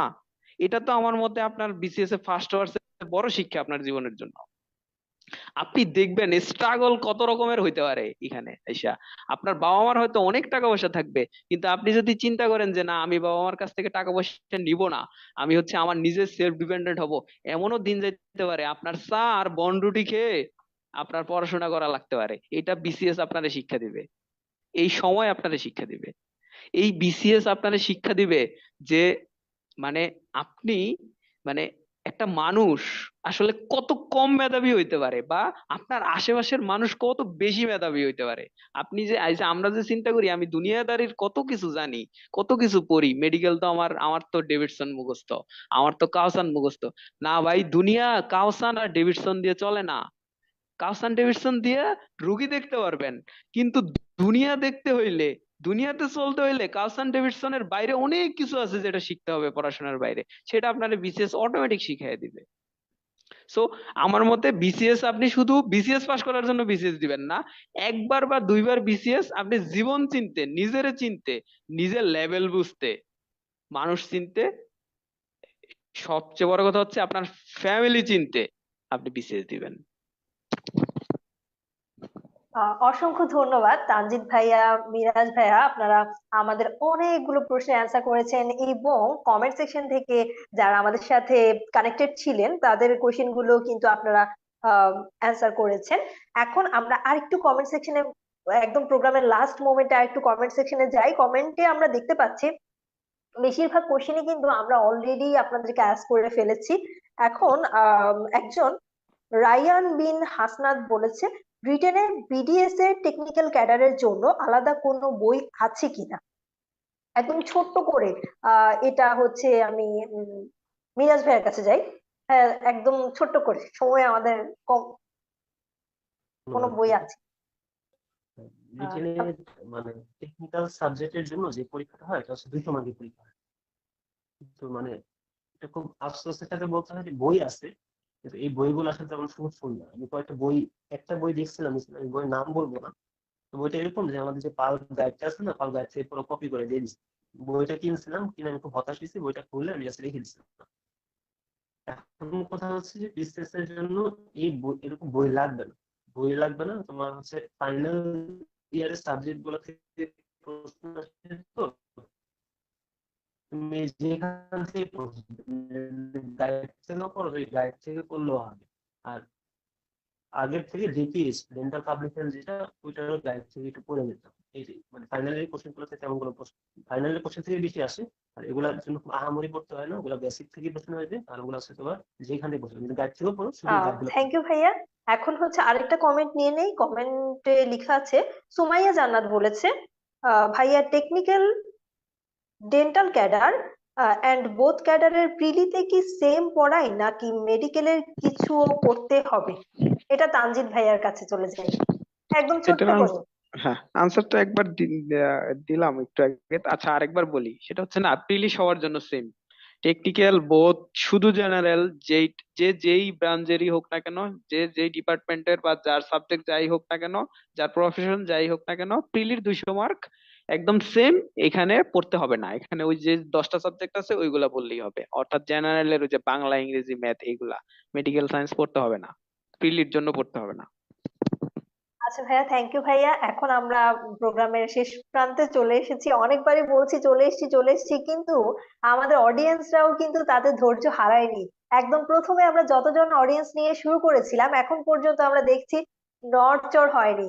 একদম যতজন ছিল, আর আমার মনে হয় আমি একটু দেখে নেই, এখন আমাদের সাথে আছে হচ্ছে, হ্যাঁ একটু কমেছে, 58। আগে আমরা মনে হয় 75 70 এরকমই দেখেছিলাম। যাই হোক, আমরা যেহেতু লাস্ট মোমেন্টেই চলে এসেছি, লাস্ট একটু তো টুইস্ট থাকতেই হয়। আমি হচ্ছে দুজন ভাইয়াকে খুব ছোট্ট করে, প্রথমে মিরাজ ভাইয়াকে বলি, আপনি আপনাকে 3টা ওয়ার্ডে ডিসক্রাইব করবেন, জাস্ট 3টা ওয়ার্ড এখনই মনে আনেন, 3টা ওয়ার্ডে নিজেকে ডিসক্রাইব করবেন। ফার্স্ট হচ্ছে হাম্বল, মানে বিনয়ী। সেকেন্ড হচ্ছে হার্ড ওয়ার্কিং। আর থার্ড হচ্ছে তোমার পজিটিভ মাইন্ড। আচ্ছা, মিরাজ ভাইয়া 3টা ওয়ার্ড হচ্ছে হাম্বল, তারপর হচ্ছে আহ কি ছিল ভাইয়া? হার্ড ওয়ার্কিং, হার্ড ওয়ার্কিং, আর থার্ড হচ্ছে পজিটিভ মাইন্ডেড। আচ্ছা, এখন হচ্ছে আমরা তানজিদ ভাইয়ের কাছে চলে যাই। ভাইয়া, আপনার 3টা ওয়ার্ড কি হবে যেটা দিয়ে আপনি নিজেকে ডিসক্রাইব করবেন? 3টা ওয়ার্ড? এটা কি ভালো ও কিছু বলতে হবে নাকি খারাপ কিছু বলতে Honest, হবে? হ্যাঁ, honest. আপনি চাইলে আপনার খারাপ দিকটাও এই 3টা ওয়ার্ডে নিয়ে আসতে আচ্ছা, পারেন। এক নাম্বার হবে অনেস্ট। জীবনে সবসময় অনেস্ট থাকার ট্রাই করছি। সেকেন্ড যেটা হবে সেটা হচ্ছে, যদি কখনো কাউকে হেল্প করার সুযোগ পাই তাইলে সাধারণত মিস করতে চাই না, সুযোগটা নিতে চাই, দ্যাট মিনস পরোপকারী। আর খারাপ কিছু তো বলা যাবে, তাহলে একটা সত্যি কথা বলি, কিছুটা মাঝে মাঝে ফাঁকি দেই আর কি। মিরাজের মতো এত পরিশ্রমী না। আচ্ছা, আচ্ছা তাহলে আচ্ছা, ফাঁকিবাজদেরও আসলে আশা আছে যে তারাও বিসিএস হতে পারে। এক্স্যাক্টলি আমরা হ্যাঁ এক্স্যাক্টলি। আশার আলো দেখতে পাচ্ছি কিছুটা। হ্যাঁ, কিন্তু আমরা অতটা বিশ্বাস করিনি, কারণ আহ, তানজিদ ভাই আর আমরা মিরাজ চিনি ভাইয়া ভাইয়াকে। কি পরিমাণ ট্যালেন্ট বা কি পরিমাণ পড়াশোনা করেছেন আমরা কিছুটা হলেও ফার্স্ট ইয়ার থেকে দেখে আসছি। তারা আমাদের খুবই কাছের মানুষ, তো আমরা এইসব কথা আসলে বিশ্বাস করিনি। যাই হোক, আজকে যেহেতু একদম আমরা শেষ প্রান্তে চলে এসেছি এবং আপনারা কমেন্ট সেকশনে দেখতেই পেয়েছি অনেক বেশি আমাদেরকে হেল্প করেছেন। আমরা আশা করব আমাদের সামনে আরো দুটো পর্ব আছে জার্নি টু বিসিএস এর। আজকের পর্বে যেমনটা আপনারা ছিলেন, সামনে দুটো পর্বেও আমরা আপনাদের ঠিক তেমনটাই ঠিক তেমনটাই উপস্থিতি কামনা করব। আর আজকে আর বেশি দেরি না করে, ভাইয়াদের থেকে অনেক কথা শুনেছি আর ভাইয়াদেরকেও বিরক্ত করলাম না, প্রায় 2 ঘন্টা কিন্তু আমরা লাইভে ছিলাম। এই সময়টা পুরোই আমরা অনেক কিছু জানতে পেরেছি। আর দেরি না করে আজকে সেশনটা আমি আমার দিক থেকে এখনই শেষ করে দিচ্ছি। পরবর্তী পর্বগুলো দেখার জন্য আমন্ত্রণ জানাচ্ছি। আল্লাহ হাফেজ। ওকে, ঠিক আছে। তো আমিও সবাইকে বিদায় জানাতে চাচ্ছি। সবাই সুস্থ থাকবেন, ভালো থাকবেন। অসংখ্য ধন্যবাদ আমাদের দুইজন honourable guest, doctor Miraj Chowdhury ভাইয়া এবং ডক্টর মোহাম্মদ তানজিদ আহমেদ স্বপ্নিল ভাইয়া, আমাদেরকে এতটা সময় দেওয়ার জন্য। এবং আমি সর্বোপরি ধন্যবাদ জানাতে চাই আমাদের এক্সিস ডেন্টাল স্কুলের প্রেসিডেন্ট ডক্টর ফরহাদুল ইসলাম ভাইয়া, যিনি সর্বদা ক্যামেরার পেছনে থেকে আমাদের এই পুরো সেশনটাকে তিনি তত্ত্বাবধান করেছেন। আমি আরো ধন্যবাদ জানাতে চাচ্ছি আমাদের টেকনিক্যাল সাপোর্টে ছিলেন হাসান ভাইয়া, যিনি আমাদের ফেসবুক লাইভে গ্রুপটা শেয়ার করেছেন এবং পুরো ব্যাপারটাকে ম্যানেজ করেছেন। এবং সবচেয়ে বেশি ধন্যবাদ জানাতে চাই আমাদের বিলাভড অডিয়েন্সকে। So thank you so much everyone. আল্লাহ হাফেজ। দেখা হবে নেক্সট সিজনে, নেক্সট সেশনের আমন্ত্রণ জানিয়ে আজকের মতো এখানেই শেষ করছি। ভালো থাকবেন, সুস্থ থাকবেন, এক্সিস ডেন্টাল স্কুলের পাশে থাকবেন। Thank you so much.